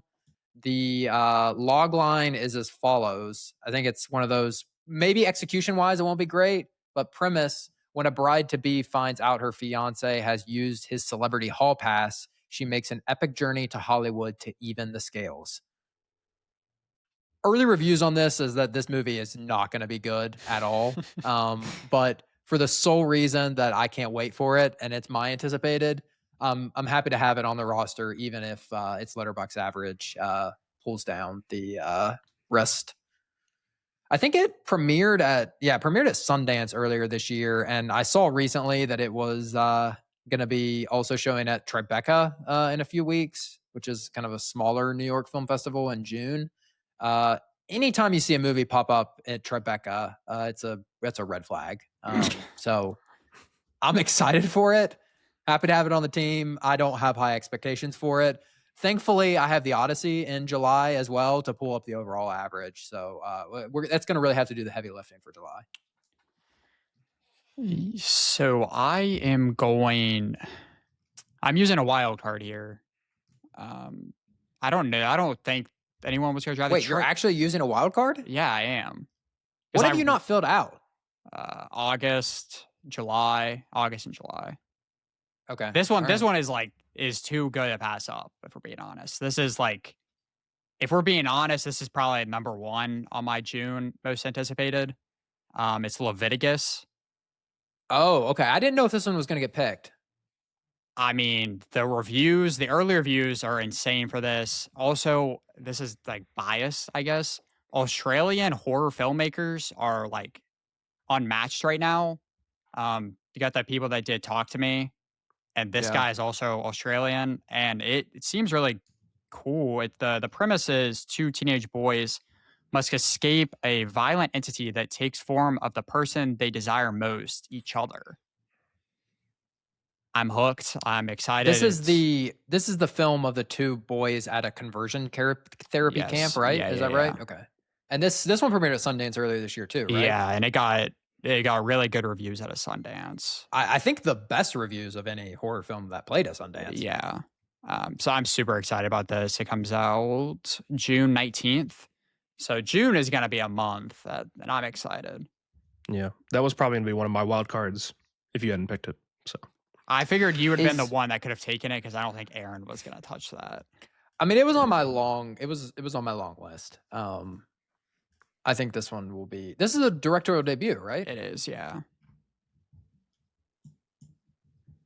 And it's just low. Is it just Australian people that are in it? Like, Yeah, I think not so. anyone Yeah. recognizable. Okay. Which it worked for Talk to Me. Oh, actually, wait. Someone that was in Talk to Me is in this. So that gets me excited. Oh, like the kid that was like the best person in Talk to Me is the lead in this. Didn't know that till now. Is that Joe Joe Bird? Bird, yeah. All right. Well. Super excited. all right. All right. Back to Trey on the turn. Oh boy. What do I do here? I think my wild cards are going to be kind of rough, but maybe I'll just. What forget months about do that you still for- have to fill out? So I still have to get a May and a July, which I might just do both those right now. The first one for May, I'm going to take Hokum. Okay. It's a horror movie with Adam Scott. It looks like he's just at an inn in the middle of nowhere, and it turns out to be a haunted inn, and a lot of scary stuff happens. That's what it seems like from the teaser. I'm excited for it. The That reason I trailer, didn't that trailer freaked me out. yes, it did.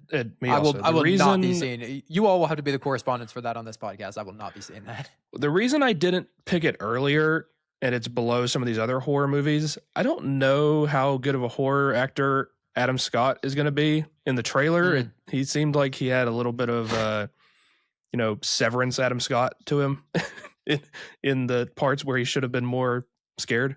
So I don't know. We'll have to see how he does in that.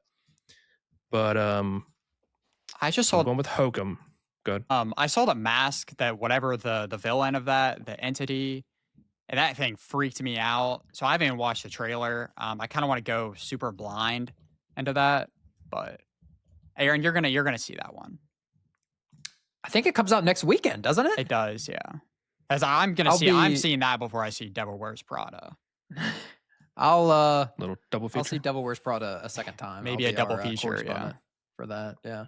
So Hokum next week. Are you guys gonna talk about that next week? I would be seeing it, yeah. I think I'm going to see it. So yeah, I'll talk about All it. right. Stay tuned. So I'm between July and maybe one of my wild cards. I don't know if you guys have heard of this July one. So I think I'm just going to take it anyway, though. It's this movie called Motor City. Have you guys heard of this in July? I saw it. I can't say that it piqued my interest, but I did see it on the Okay. on the Yeah. long list. I mean, the plot seems kind of interesting. It's set in 1970s Detroit, and this guy falls in love with the girlfriend of a gangster. And so the gangster basically sets him up and frames him, and he goes to jail for a while. And then he kind of tries to get revenge on the gangster. It kind of seems like a normal action movie plot. What caught my eye was, I don't know if you guys have heard this about it. There's like a little bit of a interesting aspect to this movie. Supposedly, in 103 minutes of runtime, there's only 5 lines of dialogue in this whole movie. Oh, that seems like my worst Which- nightmare. Which, if it's done well, I think I would really enjoy that kind of like quirky, screenwriting. But if it's done poorly, it could be a disaster. So this is a high risk, high reward pick for me. But well, the cast is good too. It's the guy who, what is this guy's star? Is he he's on some streaming show. you talking about the main? Yeah, Reacher. That's who it is. Yeah, he's Jack Reacher in the new Amazon reboot, and then Shailene Woodley is in it. It looks like this movie did not do too much digging. It actually premiered at Venice Film Festival last August. So I mean that's promising just from a pure quality perspective.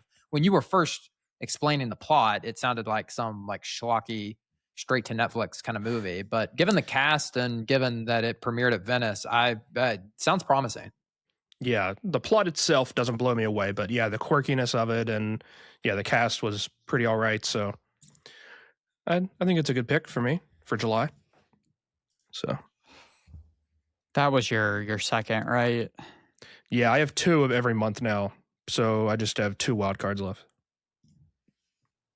I do not like where I'm at right now. I think I might have screwed myself a little bit because there's 2 more May movies I would like, but I can only get 1 at work, like at best, I guess. I need to get something in August here. I am going to go with Cliffhanger in August. I was afraid you were gonna make me mad there for a second, Fugi.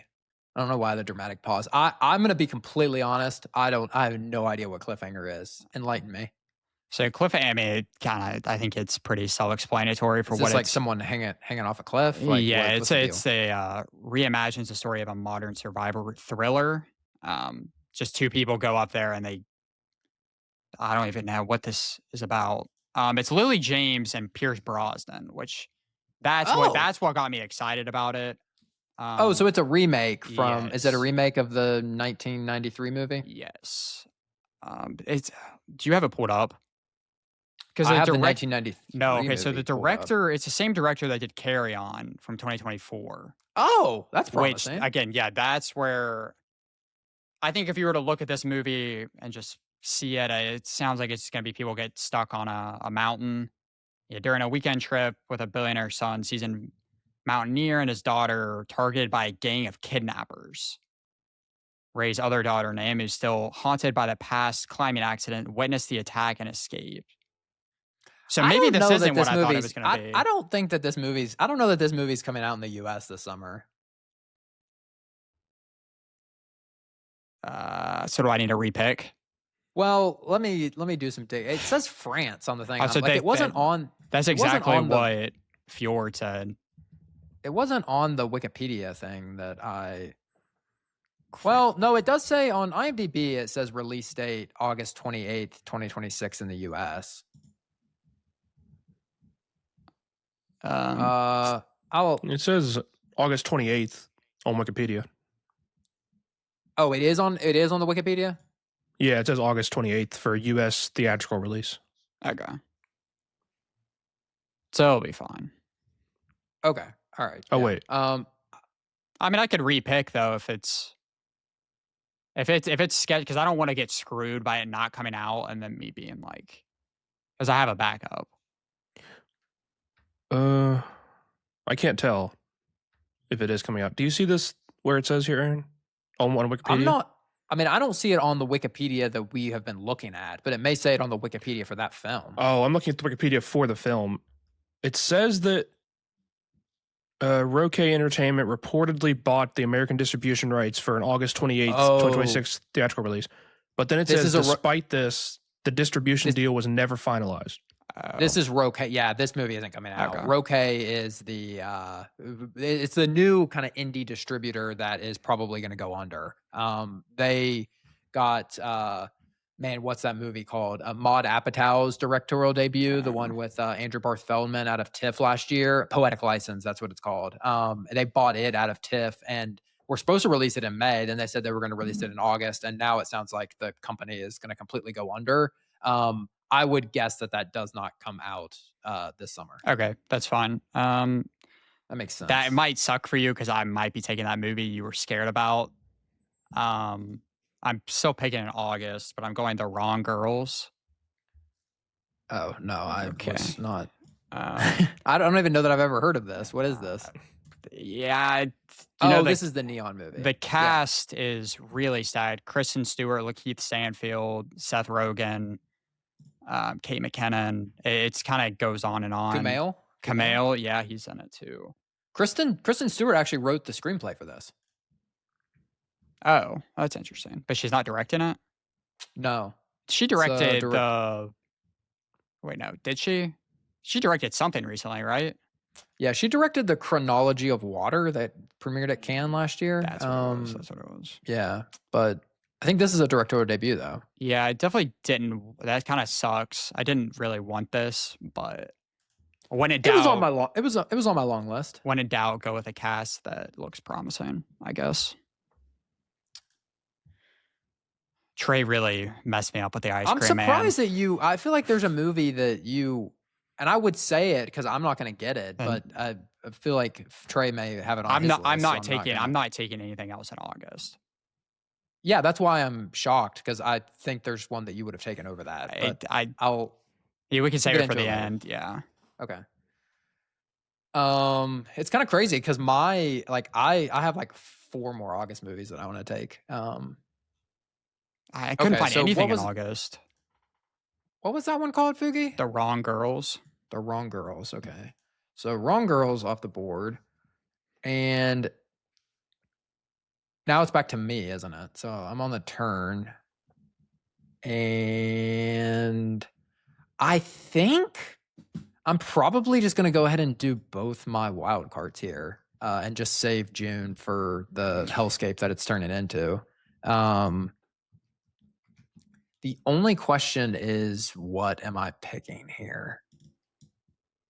Oh, there's a May movie that I really want, and I hope that it's on your wild card list, Fugi, because I hope that it gets. I want to talk about it. If not, we'll talk about it in honorable mentions. But I'm not. I'm going to pivot off of that, and it's probably stupid to like triple down on August the way that I am right now, because why would a bunch of great movies be coming out in August? But for my first wild card, I'm going to take, and I'm about to see another reaction from you all because I am fairly certain that you all have never heard of this probably, but it's called the Rivals of Mziah King. This is the new film from Andrew Patterson. He is the director and also wrote the screenplay. Matthew McConaughey is the star of this film. Feels like first film from Matthew McConaughey in quite some time. Kurt Russell is also in the film.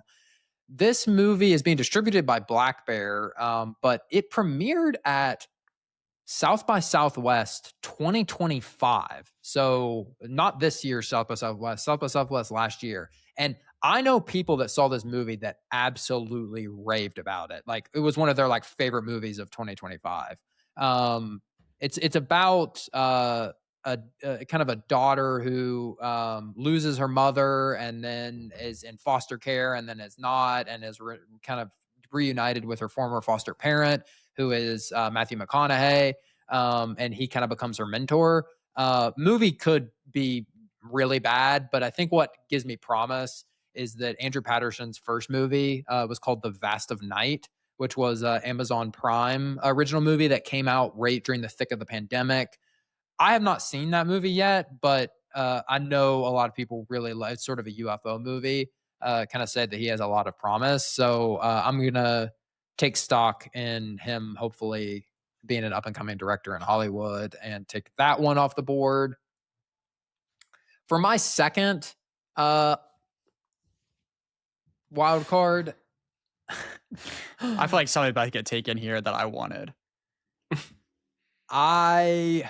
In between two movies, I'm between a May movie that I think from a pure letterbox perspective is going to be way better than the movie that I'm actually taking. But the movie that I'm actually taking, it's not going to probably win me this game. In fact, it's probably going to lose me this game. So whenever I'm sitting and I'm watching Triangle or some other sort of sadistic horror movie that Fugi's making me watch, I'm going to blame this movie. But I'm so excited for it that I can't not take it. I will be drafting in my second wildcard slot One Night Only, the forthcoming film from Will Gluck. So this is the new rom-com starring Monica Barbaro and Callum Turner. Will Gluck, obviously, previously he did Easy A way back in the day with Emma Stone. His last movie was the Sydney Sweeney Glenn Powell movie, Anyone But You. The premise of this one is an interesting one. Two strangers try to find love on the one night a year where premarital sex is allowed. I'm excited. Monica Barbaro, one of the most promising kind of up and coming stars in Hollywood. The kind of exterior cast for this one sounds really interesting too. Maya Hawke is in it, Julia Fox, Estee Haim, so not Alana Haim, but her sister, Molly Ringwald. It's just got a lot of people in it that just don't really pick super bad projects. I trust Will Gluck with the genre. Anyone But You was not one of my favorite rom-coms, but I have faith in this sort of high concept one. August 7th release date has me incredibly concerned. This movie may be bad, but the other way of looking at this is maybe it's just picking a slot where it knows it's not going to have a lot of competition because it'll get people to the theaters. Either way, I'm happy to have One Night Only on the board. I feel like that could either be like awful, like it could actually ruin your board, or it could be really good. I think with the cast, you should have some faith there, and the director. Yeah, I mean, Monica Barbaro, Callum Turner, how bad can it be? And when this inevitably opens to like a 10% on Rotten Tomatoes, you can clip that and make a meme of it. Yeah, so I only have July left and then a wild card. I don't want to do it here, but I'm getting Minions and Monsters. It is getting drafted. I'm trusting Is that a July? the fact it is a July. Or okay, right? sorry, good. I hope so. Yeah, it is. Yeah, it is. Yeah, it's July. Actually, do I want that? I think it's the July 4th movie, right? Wait, can I backtrack off that or Sure. no? If you want, I guess. Oh, I don't know if I If want you didn't to. take your finger off the chess piece. did Yeah. you think Let it me was see a who's wild directing card? this. Hold on. No. I'm switching. I'm doing the Okay. Moana live action. Oh, I'm willing to throw in my draft here. Fugi. Do You have that much faith in Tommy Kail? I have faith in the people that like Moana. What That's are you do? I feel like we need to have an intervention here. What's wrong with Do you Tommy? realize what you're doing? No, Tommy Kail's great. Like I'm just saying that's the only thing that gives me promise here. Yeah, it looks terrible, but I'm trusting. Well, our 7-year-old girl is just going to download Letterboxd and log this thing as a 5-star? Like, what's the hope here?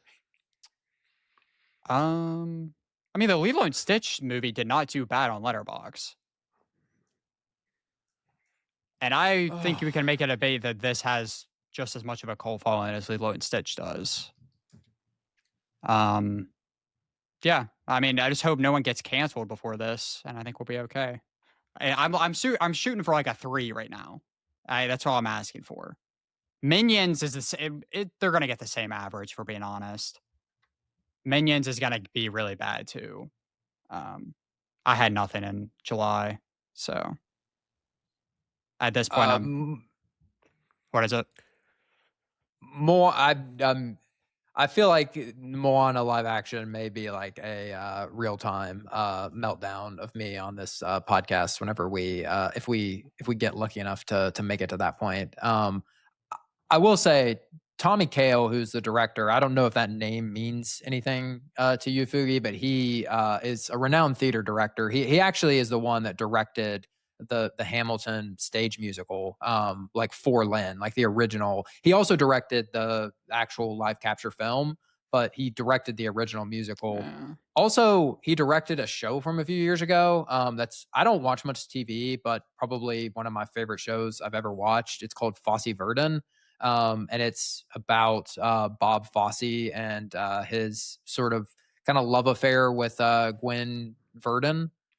Great show. I have a lot of faith in him, but I don't have a lot of faith in Moana as a live action property. I think at this point I was just drafting something I'm gonna see in the theaters, and I'm gonna see Moana. I never saw Rise of Gru, so I think Not a I'm gonna young see. Washington guy. Yeah, that's what I was No, wondering.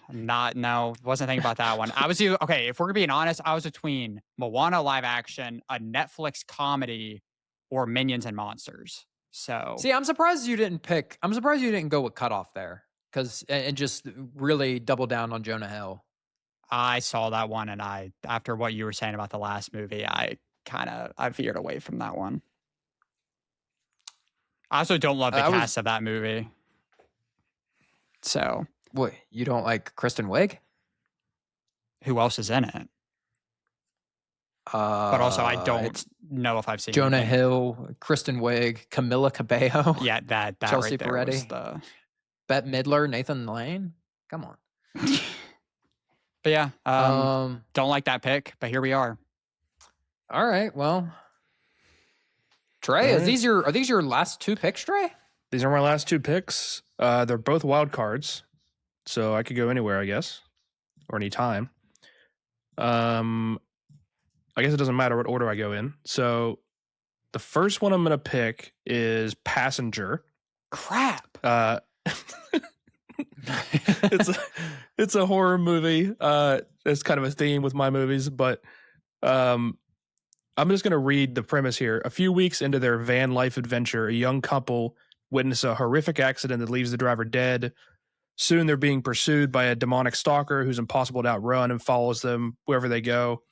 It sounds great to me. I saw the little bit that was in the trailer, and they showed a couple of jump scares, which maybe will kind of lessen the impact those have in the theater, but I thought the jump scares were pretty good. And yeah, I'm a sucker for these horror movies, so I'm taking another one. Passenger. That was gonna be my other wild card. And now you've set me off into I might ruin my draft the next pick too. Maybe you have to take my draft's all. gonna be ruined with my next pick as well. Oh, you might make the deal. You might make it easier for me then, because I'm between two. And then with my second pick, this movie might be bad, but it's got kind of a good plot so maybe it'll be good. I don't know. It's Pressure. It is set. Go ahead. It's no, set. I didn't even have that. I forgot that even came out this summer. I don't know why it wasn't on my radar. Yeah, May 29th. This is the D-Day weather movie, right? Yeah, it's set a few days before D-Day when Dwight D. Eisenhower and some other people are deciding whether or not to launch D-Day and when to do it based on the weather patterns and everything. Describing the plot, that sounds a little unusual, but I thought the little trailer actually looked pretty good. A lot of drama to it.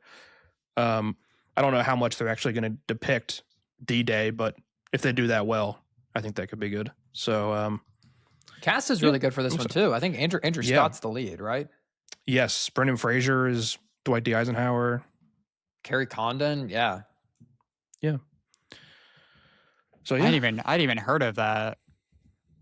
It's a good pick. I feel like for a wild card at this point. So I'm between two basically slot movies. Do I want to get The Mandalorian and Grogu? No, because I don't trust that at all. So I'm going with Supergirl.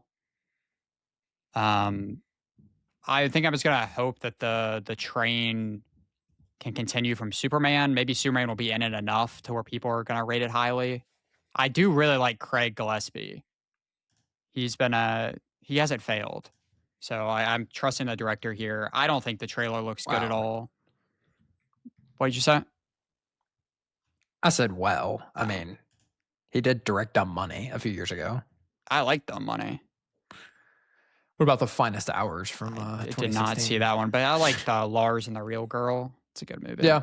Yeah, and he did the Cruella and I, Tonya, right? Yes. So we'll see about that one.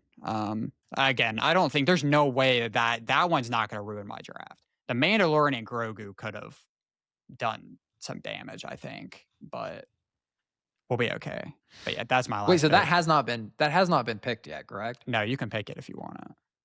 I don't have a May slot left. I've just got a June. You have one left. June Oh. slot.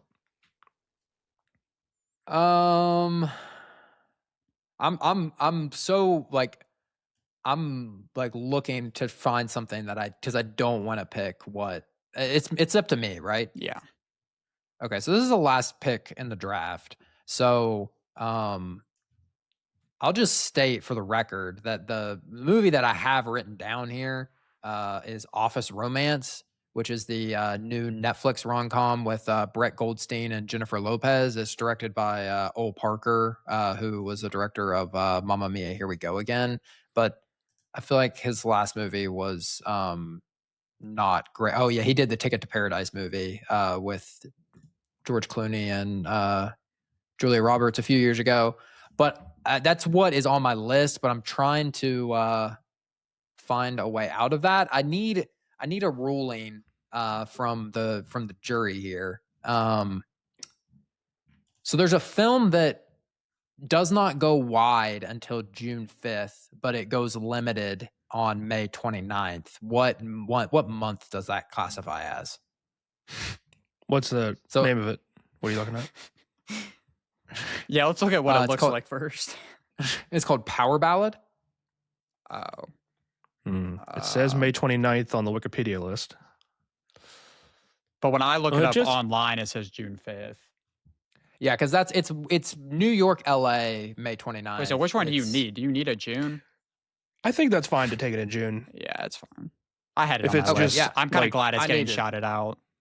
I need a June. That's the one that I referenced earlier that I had as May, but the more I looked at it, I'm like, I feel like I'm actually excited for this. I saw the trailer for this one. Yeah, so this is the new film from John Carney, starring Nick Jonas. Is that right? Yeah, Nick Jonas and Paul Rudd. It's essentially about a kind of washed up music writer who effectively like gets his song stolen by a member of like a world renowned boy band. Havana Rose Leo is also in the film. Also Jack Reiner, which I feel like we were just talking about him recently in a movie you saw, Fugi. But I think the reason that I'm excited for this one is mainly just what John Carney does with music movies. His recent movie, Flora and Son, came out in 2023. Not my favorite movie in the world, but I think that there's no one that does a music movie, and not a musical, a movie about music, maybe than John Carney. So his breakthrough was in 2007 with a movie called Once. If you've never seen Once, highly recommend anyone to go out and watch it. It's this super, super low budget indie movie that is just remarkable with what they get with as little money as they had. He also did Begin Again in 2013. Which is another fantastic movie with Keira Knightley and Mark Ruffalo. His probably biggest hit is Sing Street from 2016, which I've not actually seen, but I intend to watch prior to this one. Just has a real good knack for movies about music, and this one is an exciting cast, exciting premise. I feel like they show way too much in the trailer. Like I wish I knew nothing about this movie going in, but reviews are decent coming out of South by Southwest where it premiered. So happy to have it above something like Office Romance on my board. I saw the trailer before I saw Michael, and that was the first time I'd heard of it. But I mean, the trailer looks really good, but I agree it did show too much. But then again, every trailer does nowadays. So, but I trust it. I think it'll be good. I think it's going to be a solid 3 to 3.5 movie. Like you're not going to get I don't think you're going to be seeing 4.5s and 5s, but I doubt anyone's going to be vividly hating this movie. Yeah. All right. Is there any honorable mentions that you all have of movies that were on your board that you didn't end up getting to take? My biggest one is an animated movie called Swapped.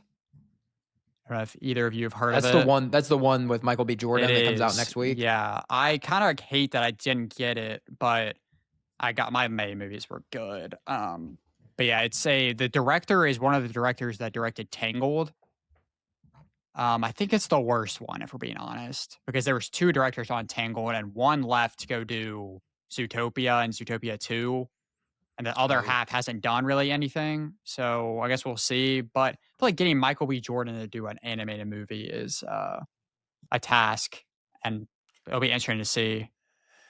I saw a clip on X. It was actually this morning of somebody analyzing the trailer and how they must have like ran out of money halfway through this movie because there were multiple scenes where the person, like the character that's talking in the foreground, like there's nothing happening in the background from an animation. So like if there's trees behind them, like the trees won't be, it's just literally just a static background behind them.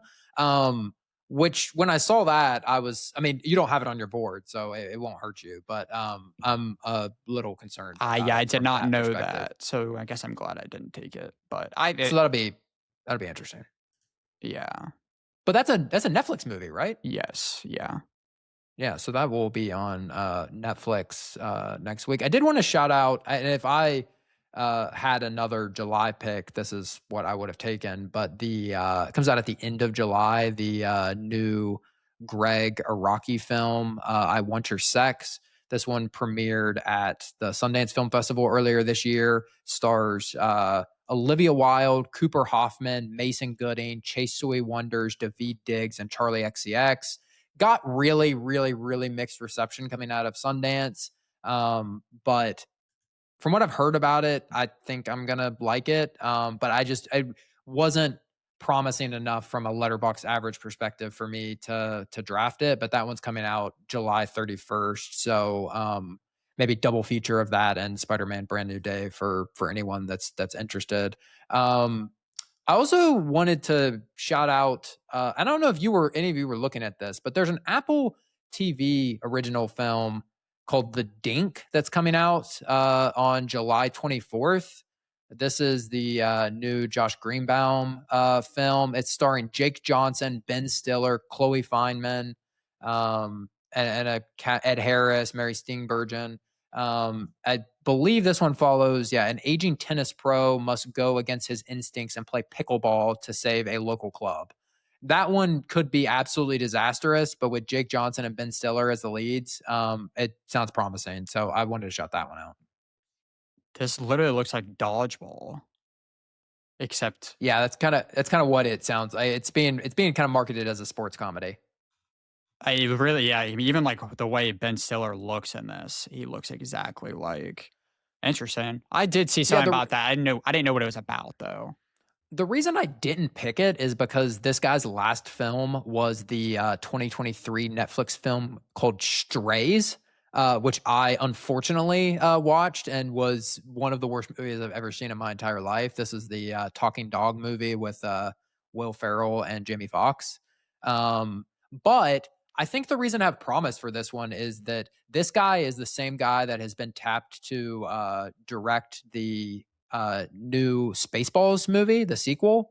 So I feel like there's got to be something there for him, and maybe they've already seen the dink and feel like there's enough promise there for him to get the helm of a big project like that. We referenced it earlier, but there's the new Jonah Hill movie that cut off also in July. That's worth mentioning. Fugi, the movie in August that we kept Is dancing around is that it? and maybe you're not picking it because you don't think critically it will be good, Oh, but well, what did no, you I think don't. of I it? don't even. I actually have no clue. I thought you were talking about a horror movie at first. No, so it's and maybe it was the fact that the name changed on it and that's what threw you off, but it's the new film starring Dave Franco and Mason Thames called Oh, Idiots. I didn't even know when that was actually releasing. So this Um, is, as I mentioned, Dave Franco, Mason Thames, O'Shea Jackson Jr., Kiernan Shipka is in it, Nicholas Braun is in it, Peter Dinklage is in it. I mean, just enough promising figures that I'm at least interested. The problem is that the director's last two films were Brothers, the John Cena, Peter Dinklage Amazon movie, and then before that, The Toxic Avenger. So not a super long track record there of great cinema. But also, I don't. I'm not ready to say that. Like, I mean, Mason hasn't been in some heaters recently at all in his career. So I don't know. Obviously, I don't like. whatever I picked in August. What was the second one? I don't like The Wrong Girls because I know nothing about that really, but hopefully that one's good. I thought you were talking about the Insidious movie. No, I didn't even have that on my radar. Well, yeah, it's not gonna be good. Also, want to shout out a Angel Studios movie that is coming out in August. Did you all see this one? It's called The Brink of War. I normally dismiss a lot of Angel Studios movies because quality is always a question mark. But the cast for this one is kind of loaded. It's Jeff Daniels, Jared Harris, and J.K. Simmons. Yeah, I did see that. I was actually thinking about maybe picking that, but I watched the trailer for it, and is there a trailer? I didn't even know that. There is a trailer. I don't know if it was the acting or the writing, but something about it felt a little, off to me. I don't know. And also, shoot, what's the actor's name that I'm thinking of? The one who plays Ronald Reagan in that movie. I don't know. I don't know who plays it in that Jeff movie. Daniels. Jeff Daniels. I didn't think he played a very good Reagan. So I don't know. It was definitely on my board, but didn't. When you said played Reagan, I was thinking of the 2024 film Reagan, starring Dennis Quaid playing the titular Ronald Reagan, which was a complete travesty, if we're being honest. Yeah. Foogie, have you heard of this? I don't even know how this movie's real, but I'm not interested in it at all. But it's coming out in August, and it's called The Magic Faraway Tree. No, apparently it's based on a book series, but the cast is Rebecca Ferguson, Andrew Garfield, and Claire Foy. Oh, this looks terrible. I know, but how do you get a cast like that in a movie like that? That I've never even heard. What? Why is Andrew Garfield in this? And Rebecca Ferguson. Question too. Yeah. Also, I just want to put it out into the world. And I've never heard of the Magic Faraway Tree books, but how in the year 2026 do we not have the Magic Tree House? They are as a TV series. Oh, they are. It got announced like probably 3 months ago. I think it's gonna be a TV show. Perfect. All right. Yeah. Glad to see my childhood coming to the big screen. Any other things you want to shout out? The Fall 2. Don't know if we saw that one in August. I did not see the Fall 1. I watched it today. It's not good. Do I need to watch that before I see the second one? No. Because at first whenever I was doing my prep for this, I'm like, do they survive and go back up there for the Fall 2? Because that's just stupid. It's new people. Oh, is that the one when they're like way high up in the sky? Yeah. But apparently they're making a second one, and they're going up even higher this time. So they do survive the first film? I'm not going to spoil that, but it's new. It's new people in the second one. That's which I don't even know why we're making a second one. There's no way there's anything you can do with a story with people up there for a second time, but it's not really I think the biggest thing I'm mad about in this draft is the fact that Trey took the Ice Cream Man. That you did do it twice because you took Passengers too. Yeah, I really did not think you guys would have it on your board, but I pretty much got everything that I was aiming to get, except for the invite there at the beginning. That was unfortunate. I was hoping to have that as my June, but I also never could have drawn up having the Odyssey either. So I think that worked out quite well for me. Also, Foogie, you picking whatever you picked with your second pick that no one else had on their board. That actually blows my mind that you guys weren't going to draft that. What was that? I don't even remember. Spider-Man. Oh yeah, that was not on my radar. I mean, I got everything. I got quite literally every movie I'm excited for. So I didn't steer away from what I'm excited for, I guess. There was go ahead. There was one horror movie that didn't make my cut called Strung. There's not a whole lot about it, but the log line is a talented violinist whose new job, tutoring for an elite family, turns into a battle for safety and sanity when she realizes her past links to the family's patriarch. So, other than that, there's not a whole lot known about it, but it sounded interesting. Maybe if It's the same director that did Space Jam 2. Yes, I did notice that, and I considered that a strike against it. And Scary Movie 5. Those both have a 1.9 on Letterboxd and a 1.7. Yeah. It is scheduled to premiere at the American Black Film Festival on May 27th. So I can't name any other movies that premiered there, but it's getting a film festival premiere. So there's something. Yeah, that was one of my emergency picks if I got into real trouble. So how are we feeling about the summer? Is it gonna be a good summer, bad summer? I think it'll be good. I think it's gonna be really good. Yeah, I think it has a lot of the movies. I think it has the potential to be a generational summer, especially when you look at the heavy hitters. You want to go around and have everybody kind of recap what they drafted? Sure. Who Trey, you want to start? Yeah, don't start with me. Yeah, I'll start. So for May, I got Devil Wears Prada 2 and Hokum. For June, I got The Invite and The Death of Robin Hood. For July, I got Evil Dead Burn and Motor City. For August, I got The Dog Stars and Ice Cream Man. And then my 2 wild cards are Passenger and Pressure. For my May, I got Backrooms and Tuner. For June, I got Caroline, Power Ballad. In July, I got The Odyssey and Gail Daughtry and the Celebrity Sex Pass. In August, I got The End of Oak Street and Teenage Sex and Death at Camp Miasma. And in wild cards, I got The Rivals of Amziah King and One Night Only. And then for me, I got May, I got Obsession and Is God Is. June, Disclosure Day and Toy Story 5. July, Spider-Man Brand New Day and the Moana live action.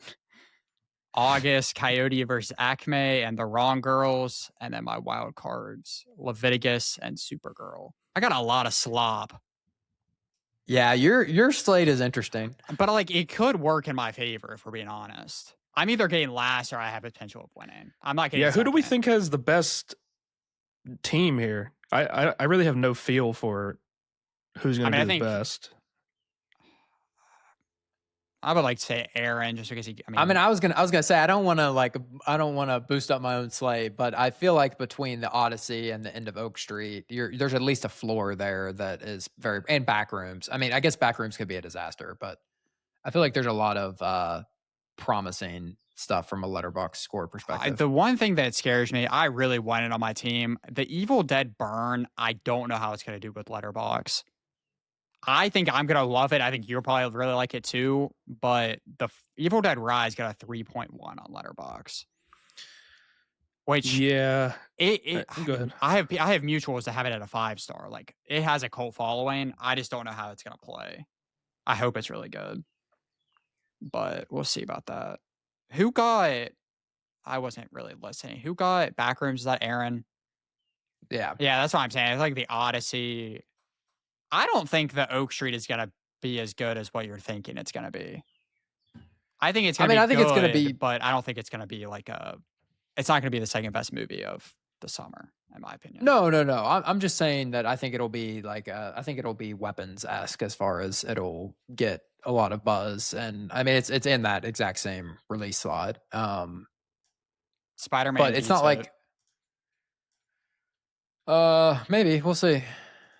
I'm not sure. We will continue to keep everybody updated on this game throughout the summer. So maybe at the end of every month, we'll go through and just kind of chart where we're sitting standing wise. Maybe thrown off a little bit if somebody has wild cards in one particular month compared to another. But will be interesting to chart as the summer goes on. And hopefully it does not end with me having to watch it or us having to watch Triangle. I need to think about what I would make you all watch if I end up coming home. But, you would not be watching it. That is for certain. Oh, okay. What would I be watching?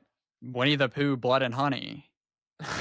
I will keep saying it. And it's the first one, not the second one. Oh, all right. Well, I wouldn't say Triangle is guaranteed either. It might be the favorite, but we'll see. We'll stay tuned. Winnie the Pooh has a 1.1 on Letterboxd, by the way. It's a good thing you didn't draft this one in the draft. Well, as we alluded to earlier, next week we will be definitely talking about Devil Wears Prada 2. It sounds like also, at least not me, but you two talking about Hokum as well. We'll see if anything else happens over the course of the next week. But until next time, hope everyone watches some great films.